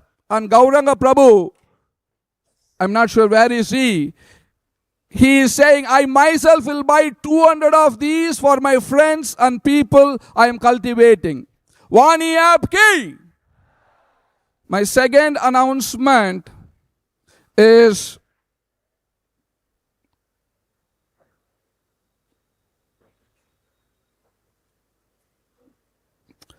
this is Dairam Prabhu had sent this announcement. He wants everybody to take a sankalpa, to chant. Everybody to take a sankalpa. There are 10,000 devotees here. If everybody takes a sankalpa to chant 108 times, Ugram Viram Mahavishnum Jalantam Sarvadomukam Narshingam Bhishma Matram Mrityu Mrityu Mamamyaham. So if you chant 108 times, every day once, it takes only 5 minutes, every day once for 3 months, all these 10,000 devotees with a sankalpa that full victory, full success for ISKCON registered by Srila Prabhupada in Mumbai in 1971 in the cases to be heard by the Supreme Court. I'm going to read it again. Full success for ISKCON registered by Srila Prabhupada in Mumbai in 1971 in the cases to be heard by the Supreme Court. Please chant this mantra Ugram Viram Mahavishnum once every day for the next 3 months. Thank you all so very much. His Divine Grace A.C. Bhaktivedanta Swami Srila Prabhupada K. Srila Prabhupada K. Srila Prabhupada K. Tagore Premanande Haribo.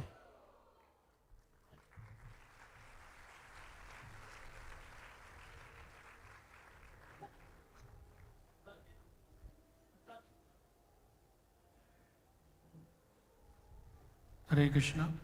So now we'll have an offering made by His Grace Yadupal Prabhu, followed by Her Grace Mandakini Mataji, and then we will have Jai Anilo prayers for Srila Prabhupada.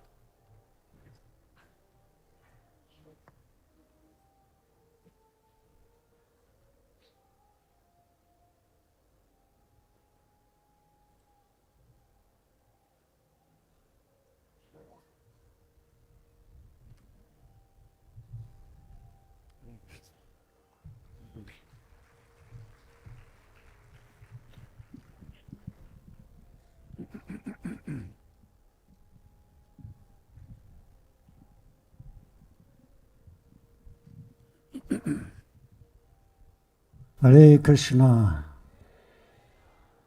Nama Om Vishnu Padaya Krishna Prasthaya Bhutade Srimati Bhaktivedanta Swami Iti Namane Namaste Saraswati Deve Gaudavani Bacharane Nirvisesha Shunyavadi Parskatare Satanane Srila Prabhupada Ki. I'll read you a short letter I've written for Vyasa Puja. Dear Srila Prabhupada, please accept my humble obeisances. All glories to you who have done miracles in spreading Krishna consciousness worldwide in such a short period of time. As you have taught us, it is not our endeavor alone that we can be successful. Rather, it is our pure desire and the sanction and assistance of Guru and Gauranga that we're able to accomplish anything.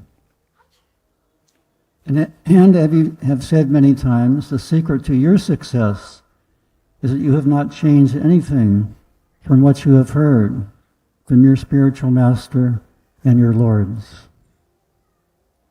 Please bless us all to reach and maintain a higher level of consciousness through devotion, determination, and patience in this hard struggle against the forces of Maya.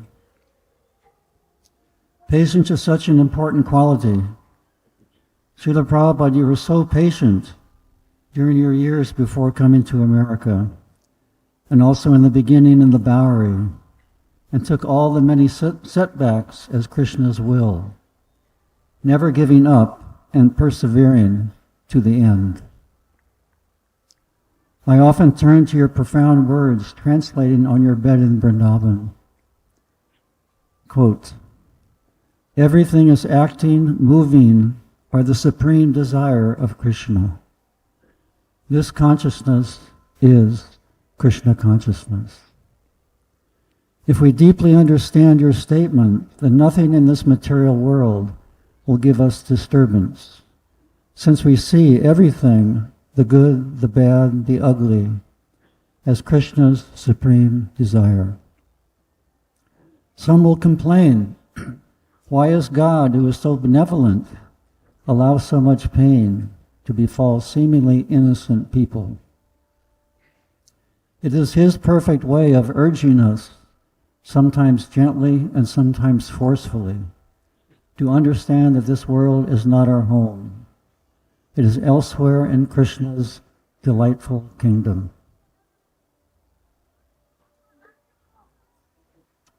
You wrote, if you love someone, then you want to glorify them all over the world.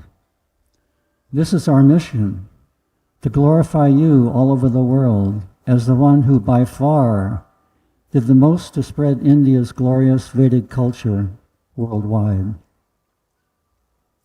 and to give everyone a sure and simple path back home, back to Godhead.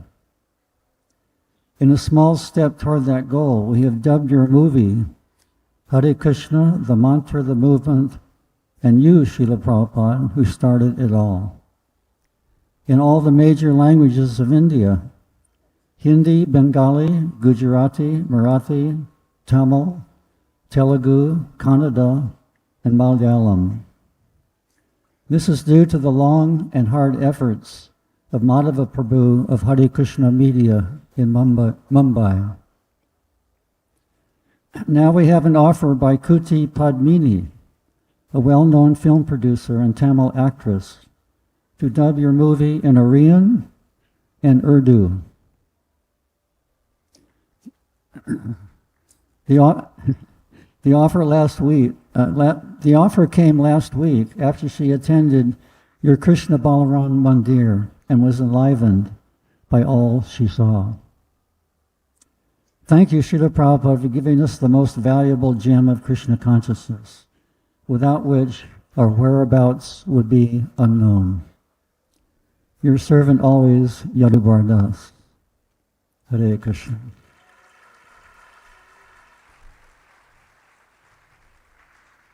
Thank you, Yaduguru Prabhu. Now I would like to invite Her Grace Mandagini Mataji. Could you please kindly come on the stage and make your offering?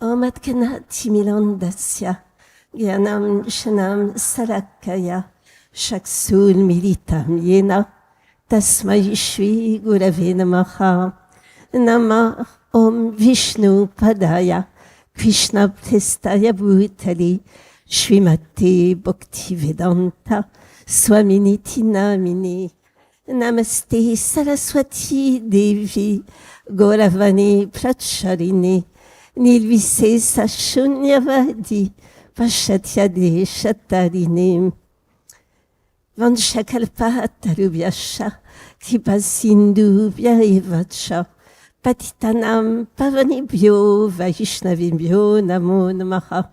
Srila Prabhupada Ki Jai. Hare Krishna, dear devotee, Hare devotees, Hare Krishna, dear Radhanath Swami, dear Maharaj. I feel so grateful today to be with you in Jagannath Puri. Actually, Jagannath Puri is the land of separation, and it's quite befitting to celebrate Srila Prabhupada's Disappearance Day in Jagannath Puri, because it's a mood of separation. So this morning we heard for the wonderful preachers and leaders of the Yatra, glorification of Srila Prabhupada, of his deeds, of his spreading the mission, of his sacrifices. And only one of these wonderful leaders spoke about the departure. But now it's about the time of departure. It was on November 14th of 77 of the lunar calendar. And I think it was 7 o'clock and 20. So a few minutes ago. So the mood is more of separation. So for us, in his daughters and son, it's a mixture of great happiness and of grief. It's like an eternal time of meeting and separation, where we feel, in a way, very happy, very proud that Srila Prabhupada actually went back home, back to Godhead, in such a glorious way. Our eternal Father, our well-wisher, until his last breath, was giving the last lesson, and the final lesson. But it was a time that most of us, we felt helpless, we felt orphans. And the solace to meet Srila Prabhupada through his Vani association came soon. It was a relief. It was again meeting in separation. Srila Prabhupada told us in the beautiful movie Yadu Baba and Vishaka Prabhu made, we heard Srila Prabhupada when, after heart attack again, when he was going to India, trying to tell the devotees that it will never be any separation. He very beautifully said, actually, you will be chanting Hare Krishna here, and I will be chanting Hare Krishna there. And that beautiful holy sound vibration will circulate all over the universe. It won't be any separation. he said, I've already been given notice.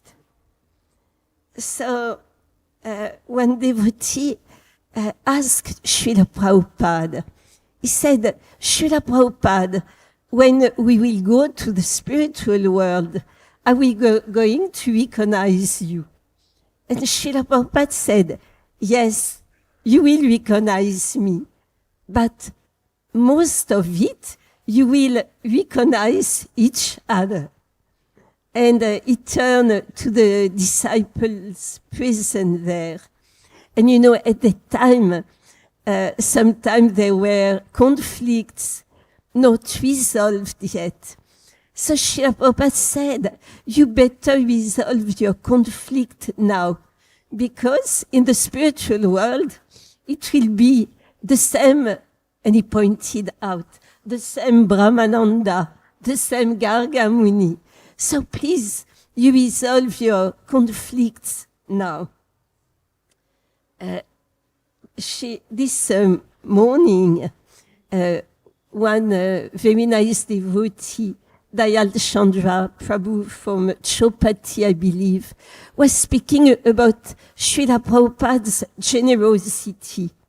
He told us the very famous story that I think it was during a morning walk. Srila Prabhupada told the devotees, even if you become 90% Krishna conscious, I will take you home back to Godhead. And Haribo.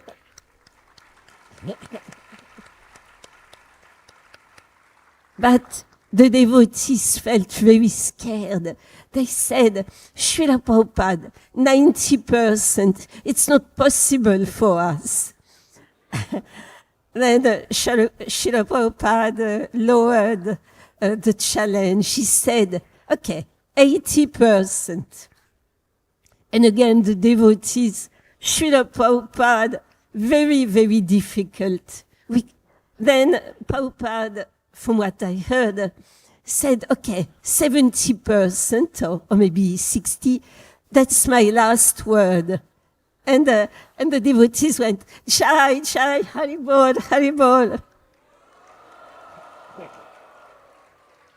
But one devotee, feeling very sad, waited for Srila Prabhupada to be alone. He came to him and he said, even 70, 60%, I won't be able, Srila Prabhupada. So Srila Prabhupada told him, don't worry.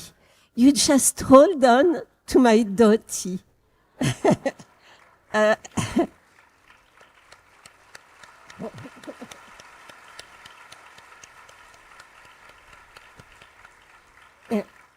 He said, I have the key to the back door and I will bring you there.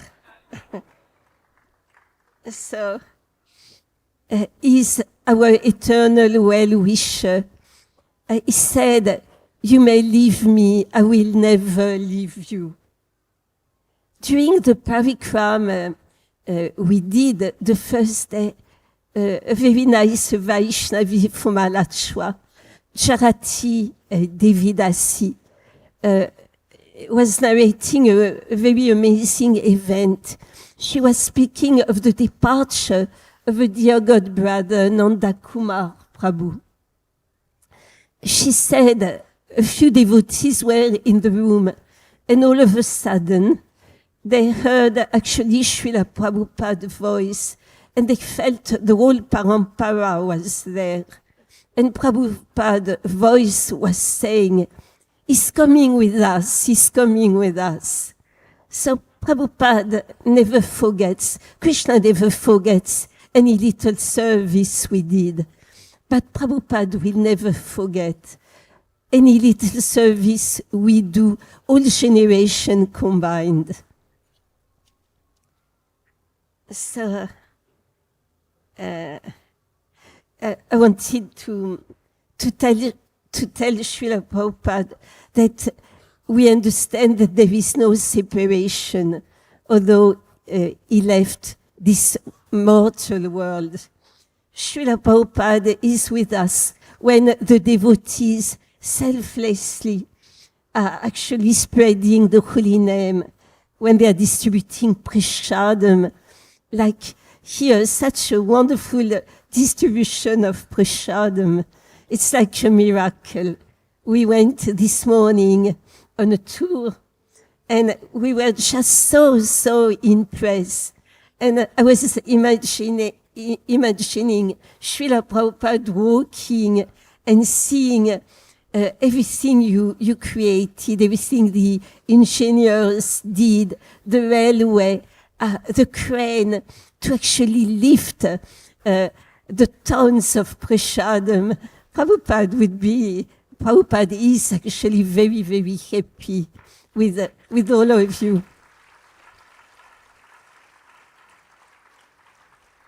He's also with us when we distribute, of course, the wonderful books, his books, when we serve the deities, when we wash the floor, when we wash the plates. So Prabhupada is with us whenever we cooperate together for the mission, when we try to develop humility, tolerance, he is with us also. When we are grateful, facing adversity. So Prabhupada is with us with a spiritual seeker is actually starting to practice Krishna consciousness. It's a great victory. So my prayers, my constant prayer to Srila Prabhupada, and it's a prayer we share, all of us. It's actually also a prayer that dear Yamuna Devi wrote.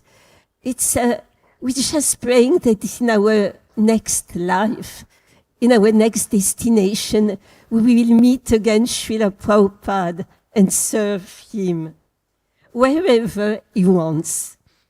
Of course, for some who are very, very pure, who are actually spreading the mission in such a wonderful way, the ticket back home, back to Godhead is already granted. But even for some of us, if that ticket is not granted, we're just praying to go to a place where maybe Srila Prabhupada is actually spreading Krishna consciousness. And I was praying in that way when one god brother, Vayasaki, told me the following story. He said, one disciple asked Srila Prabhupada, if you come back to preach in this material world, where would you like to go? And Prabhupada replied, according to Vayasaki, I would like to go back not to go back. I would like to go to hell. And I was shocked, because I'd been,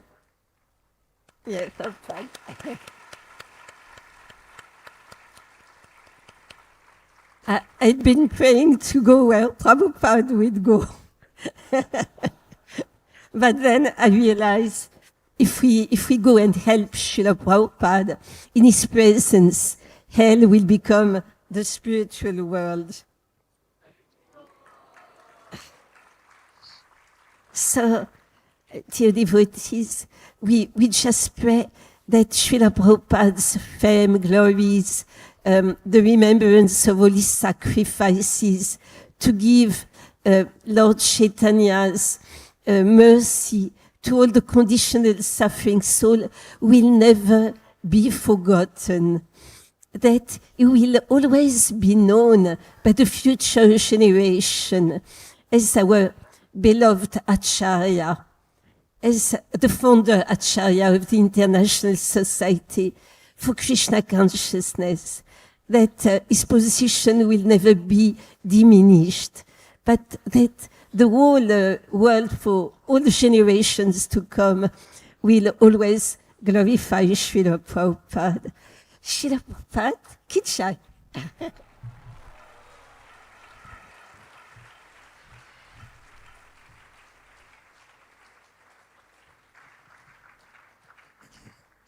Hare Krishna. Thank you, Mandagini Mataji. So now we'll have the prayers sung in separation of departed Vaishnavas, Cheyanilo Premadana.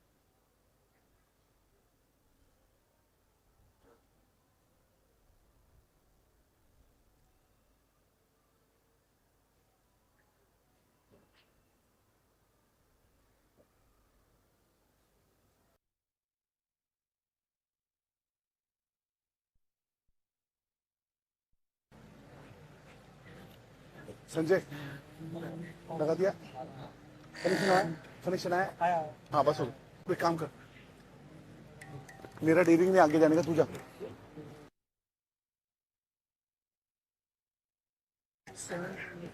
महाराज मेरे को अकल देंगे ठीक है चल जाता मैं चलो क्या हो गया चलो ठीक है मैं जाता हूँ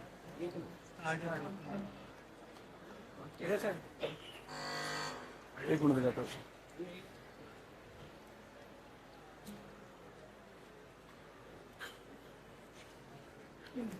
होटल में मेरे जान जाएंगे रे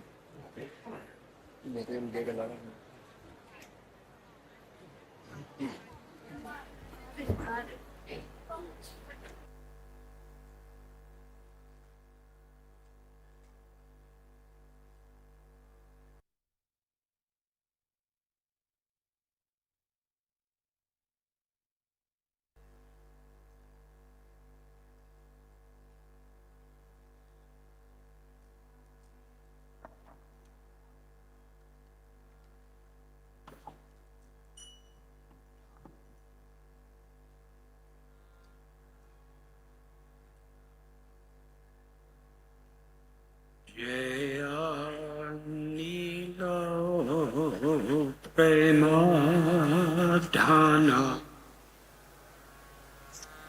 Karuna Pracho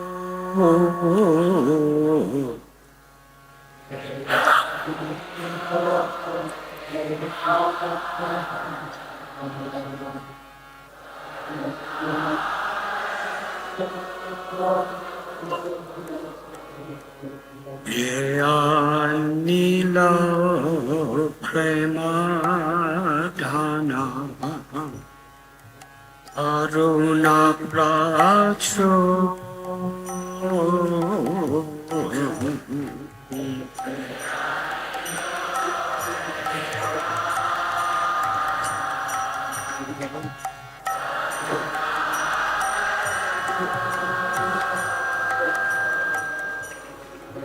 Eno Prabhu Kota Kela Acharya Ako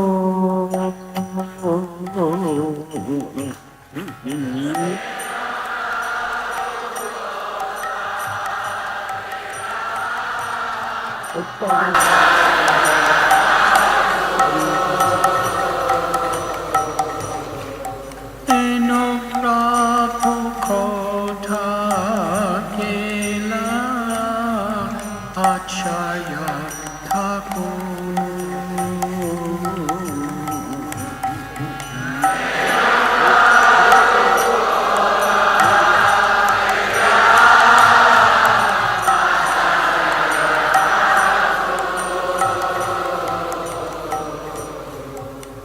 Ahamora Swarupa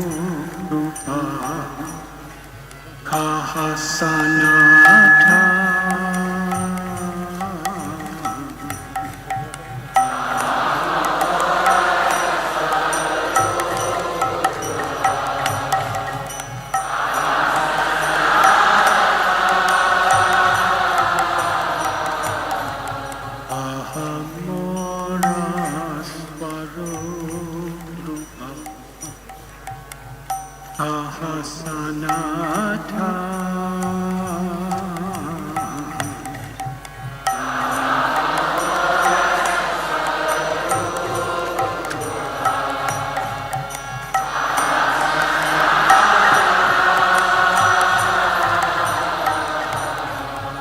Kahadasaragunatha Patita Pava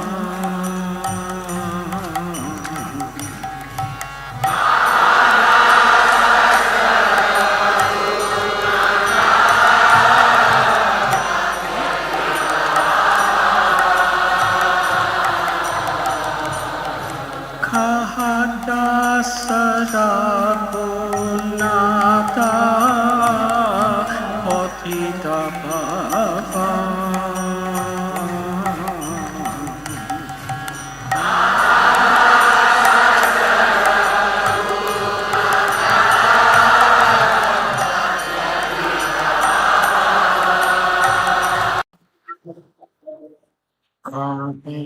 Moda Bhatha Juga Kaha Kavira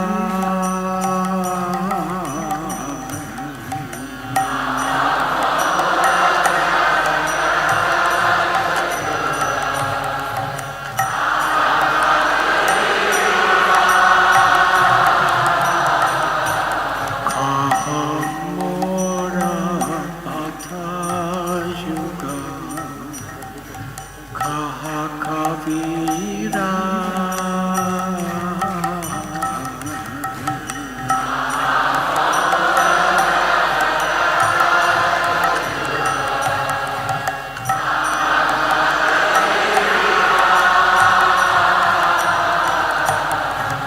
Eka kode kotha kela Gopinath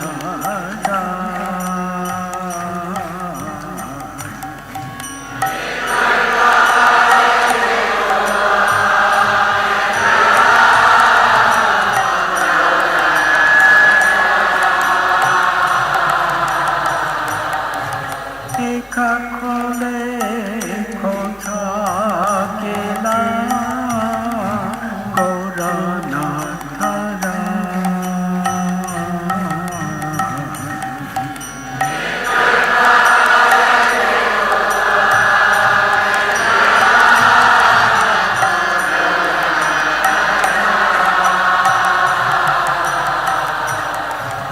Asane kutiba mata Anade pasipo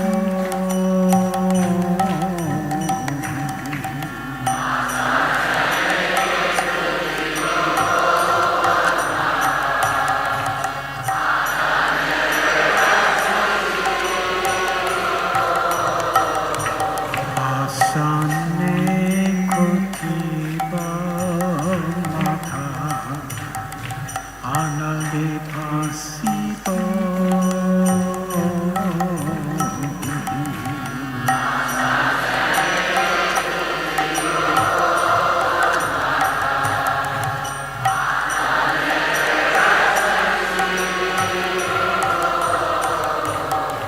Gauranga Gunera Nidhi Kotha Gile Pavo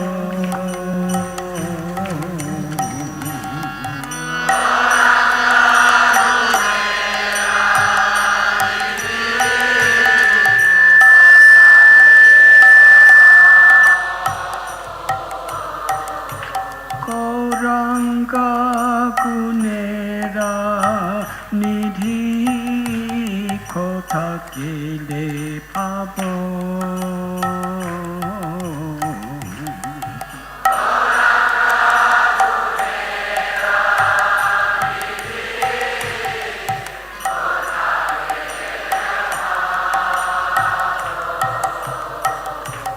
Sesapa Sangira Sange Jikoilo Vila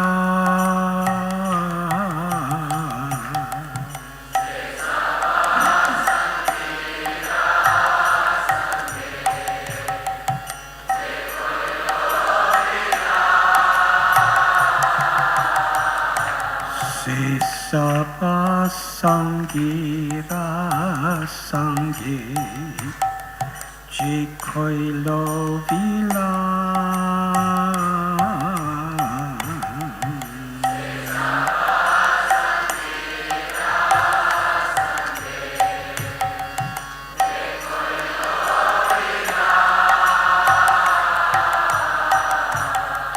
se sangana phaya khande narothamata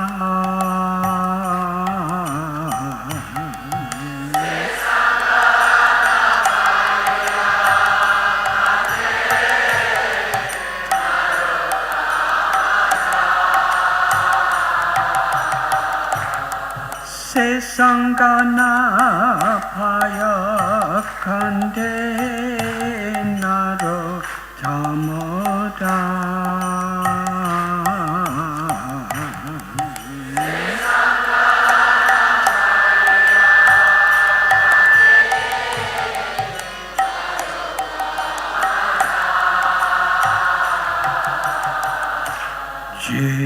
Jayanilo Premadhana Karuna Pracho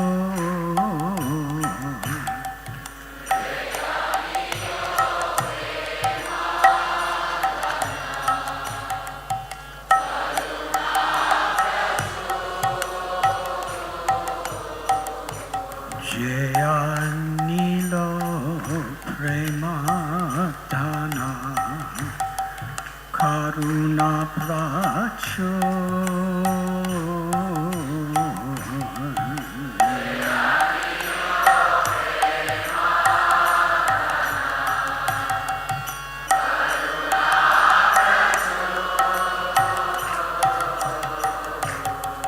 Heno Prabhu Kotha Gela Acharya Thakur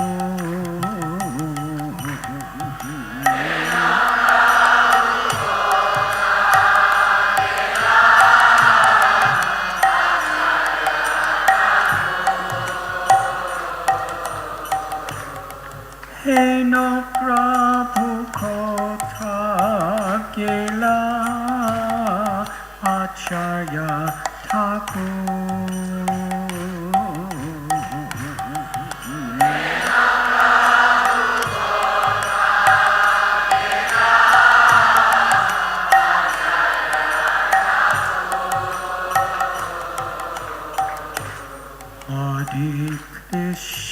Hare Krishna Krishna Krishna Hare Hare Hare Rama Hare Rama Rama Rama Hare Hare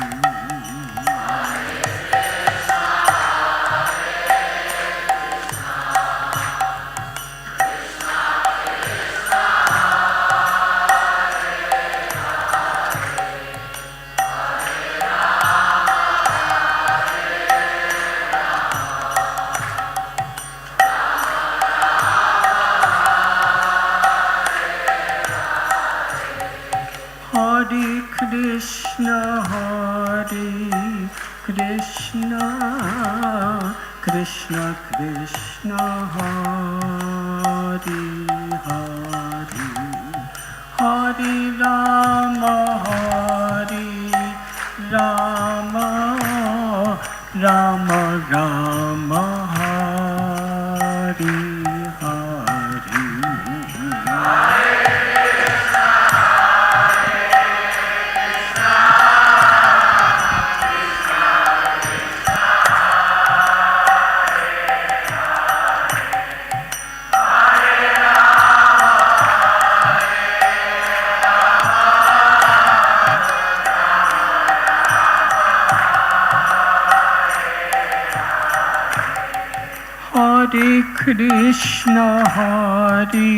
Krishna Krishna Krishna Hare Hare Hari Rama, Rama Rama, Hari Hari.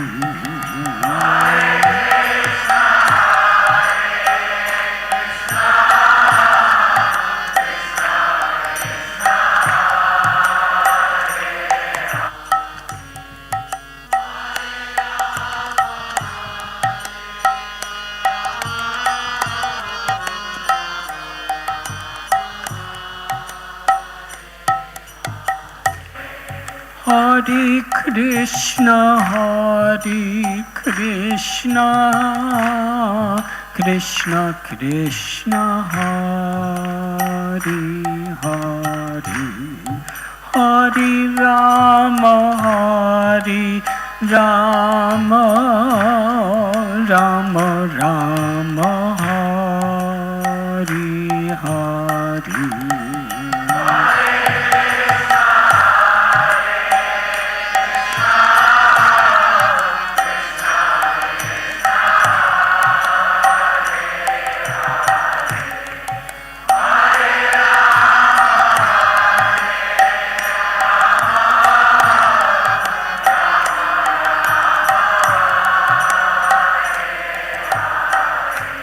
Hare Krishna, Krishna Krishna, Hare Hare, Hare Rama, Rama Rama, Hare Hare.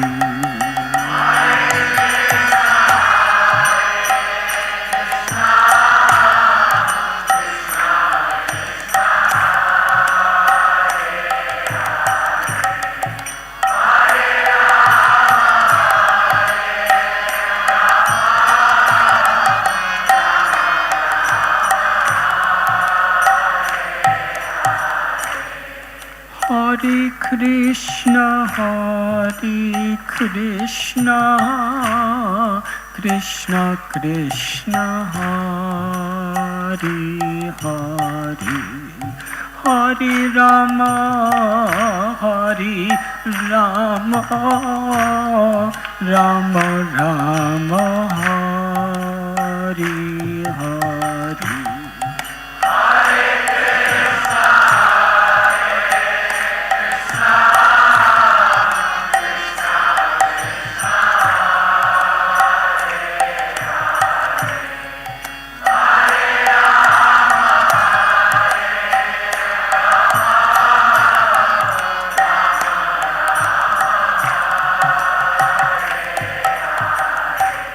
Jaya Nilo Prema Dhana Karuna Pracho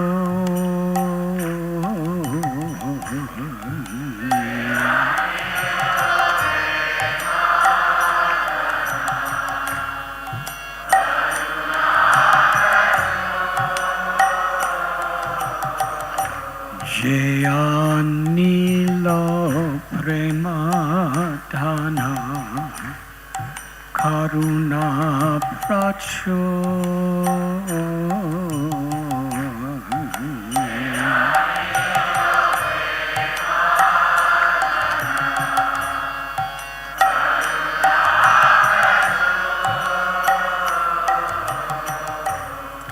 Hey no Prabhu Kotha Kela Acharya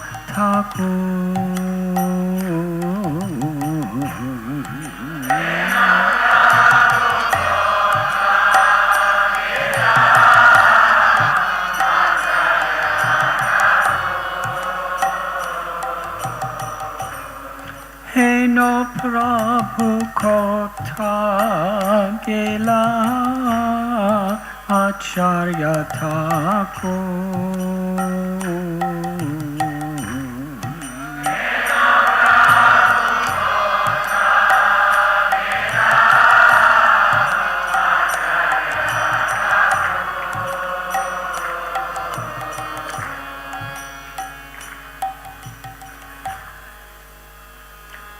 Hare Krishna, Krishna Krishna, Hare Hare, Hare Rama, Rama Rama, Hare Hare.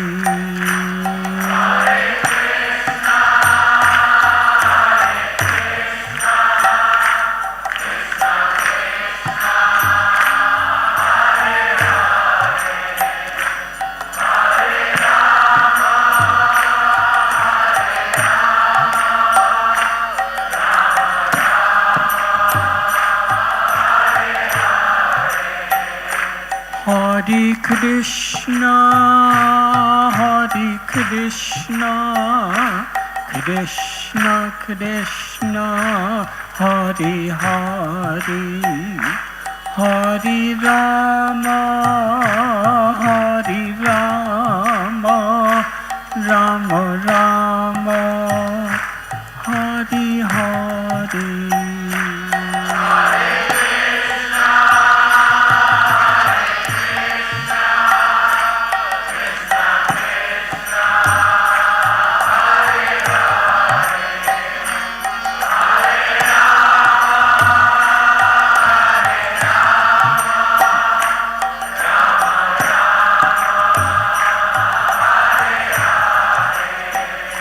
Hare Krishna, Krishna Krishna, Hare Hare, Hare Rama, Rama Rama, Hare Hare.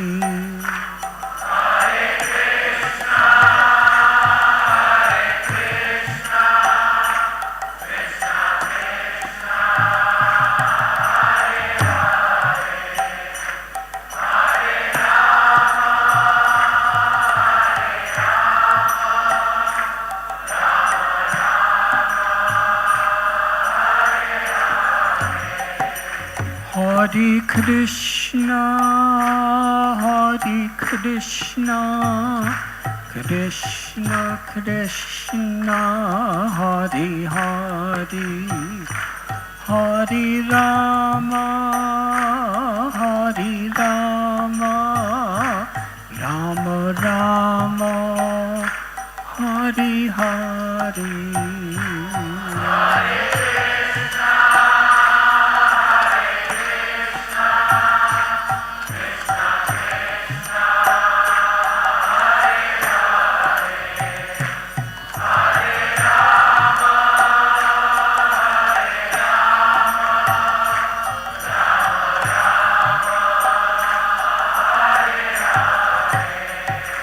Hare Krishna,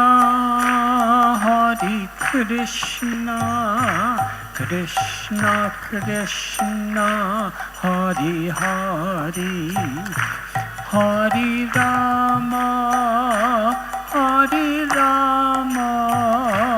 Rama Rama, Hare Hare.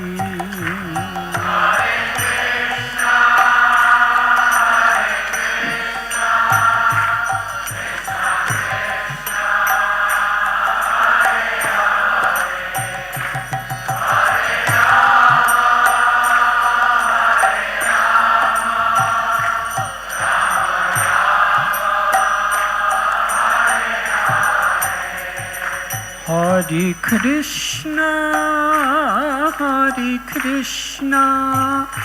Krishna Krishna, Hare Hare, Hare Rama,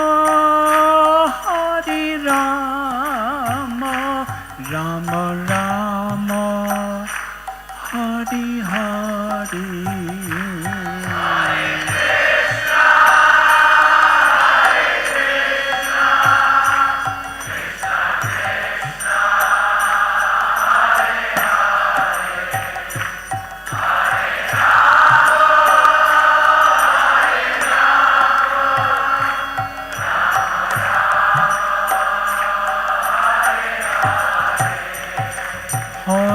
Krishna, Hare Krishna, Krishna Krishna, Hare Hare, Hare Rama, Hare Rama, Rama Rama, Hare Hare.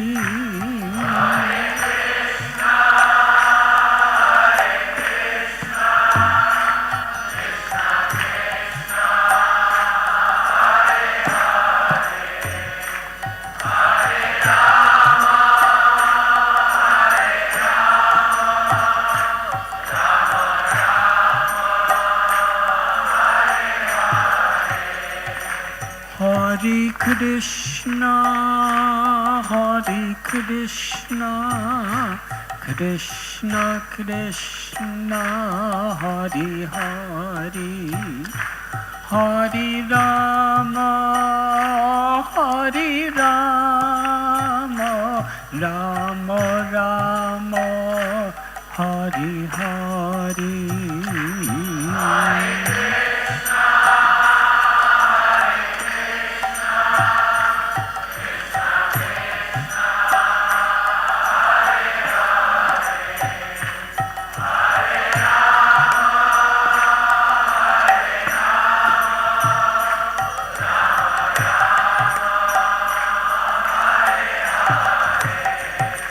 Hare Krishna, Hare Krishna, Krishna Krishna, Hare Hare, Hare Rama, Hare Rama, Rama Rama, Hare Hare.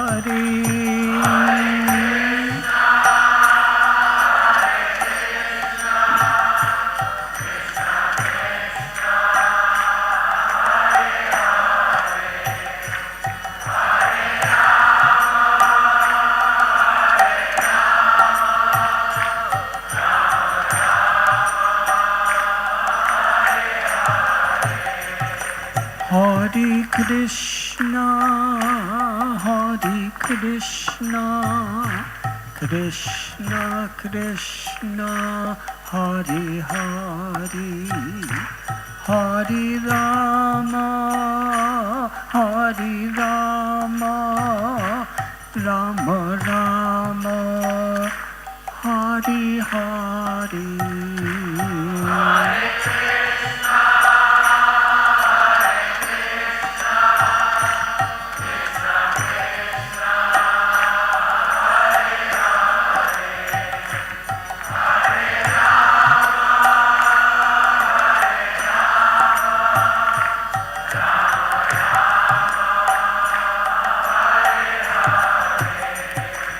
Hare Krishna, Hare Krishna, Krishna Krishna, Hare Hare, Hare Rama, Hare Rama, Rama Rama, Hare Hare.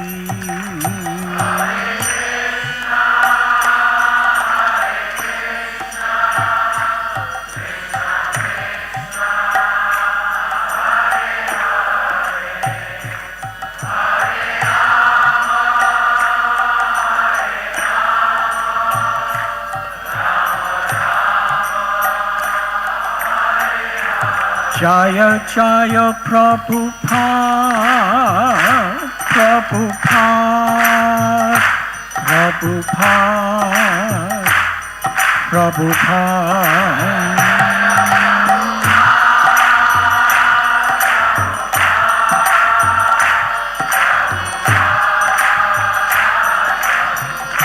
Jaya Jaya Prabhupada, Prabhupada, Prabhupada, Prabhupada.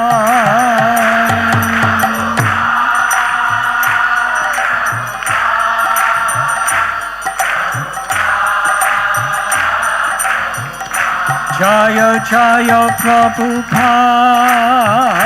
Prabhupada, Prabhupada, Prabhupada.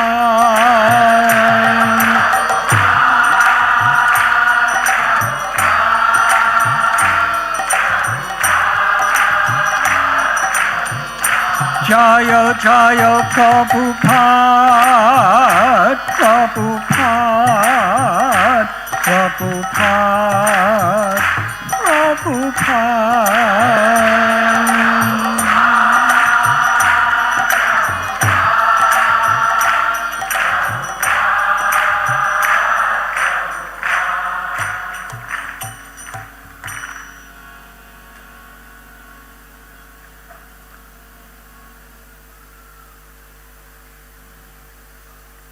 He who brought the treasure of divine love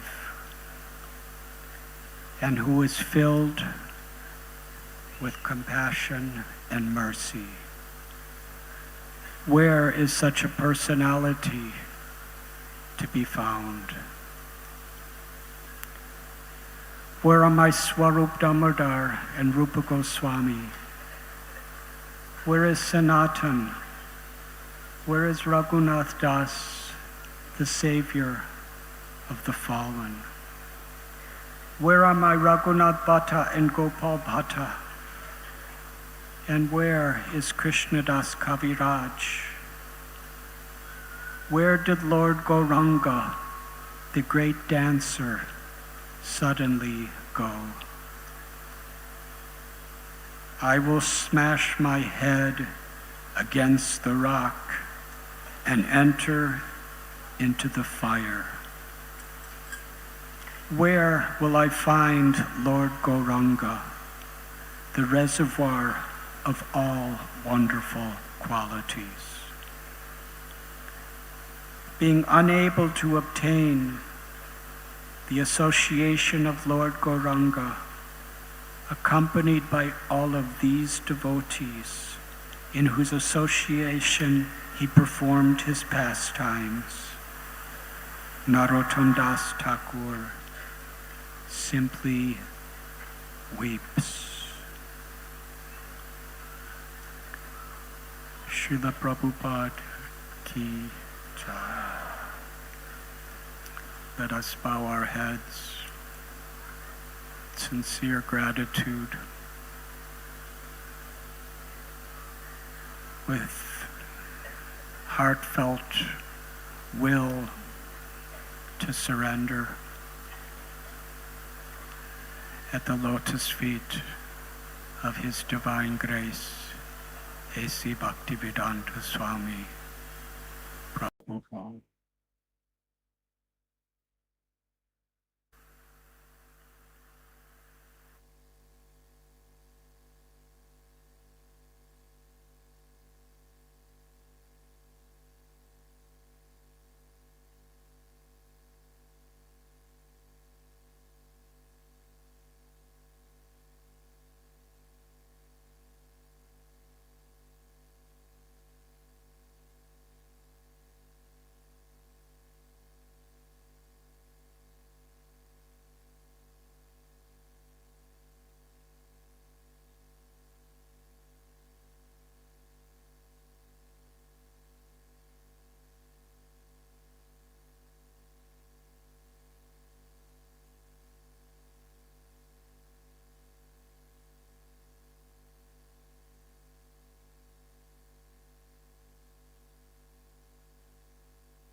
Namamishwaram Sachidanandarupam Lasat Kundalam गोकुले ब्रजमा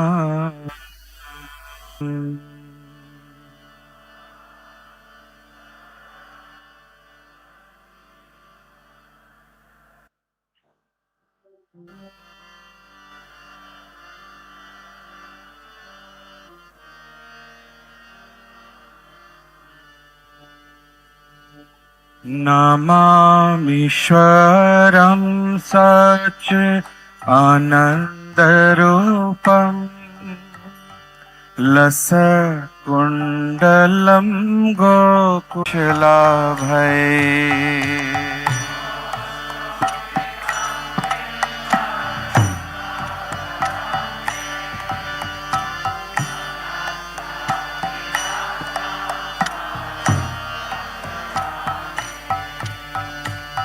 नमो देव दामोदर अनंत विष्णु प्रसीद प्रभो दुख जलाभिमग्नम्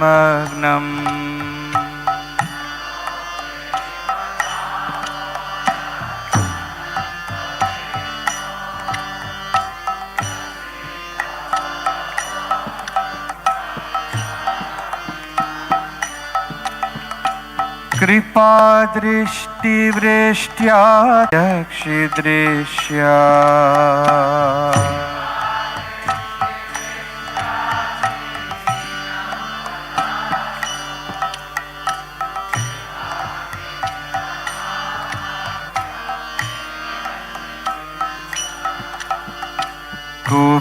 कुबेरात्मजौ वध मूर्त्यैव यद्वा त्वया मोचितौ भक्ति भजौ कृतौ च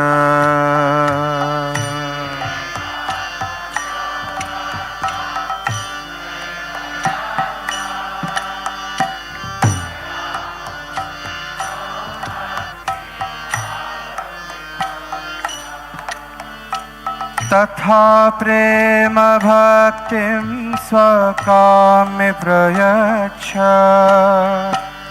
नमो शीघ्रहो मेस्ति Damodare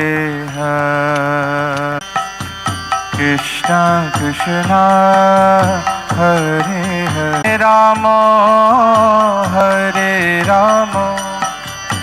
Ram Ram Hare Hare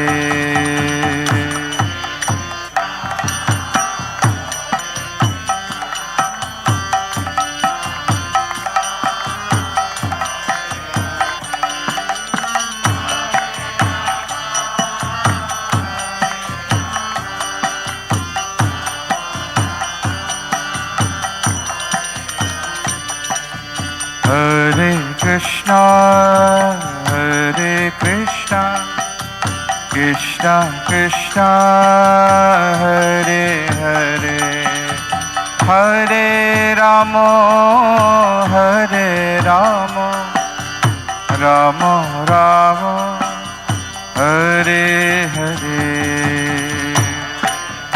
Hare Hare.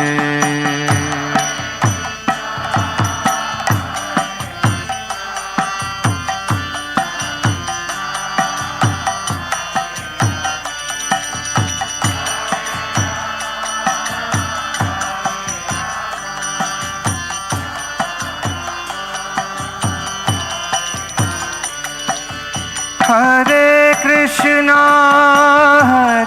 Krishna, Krishna Krishna, Hare Hare, Hare Rama, Rama Rama, Hare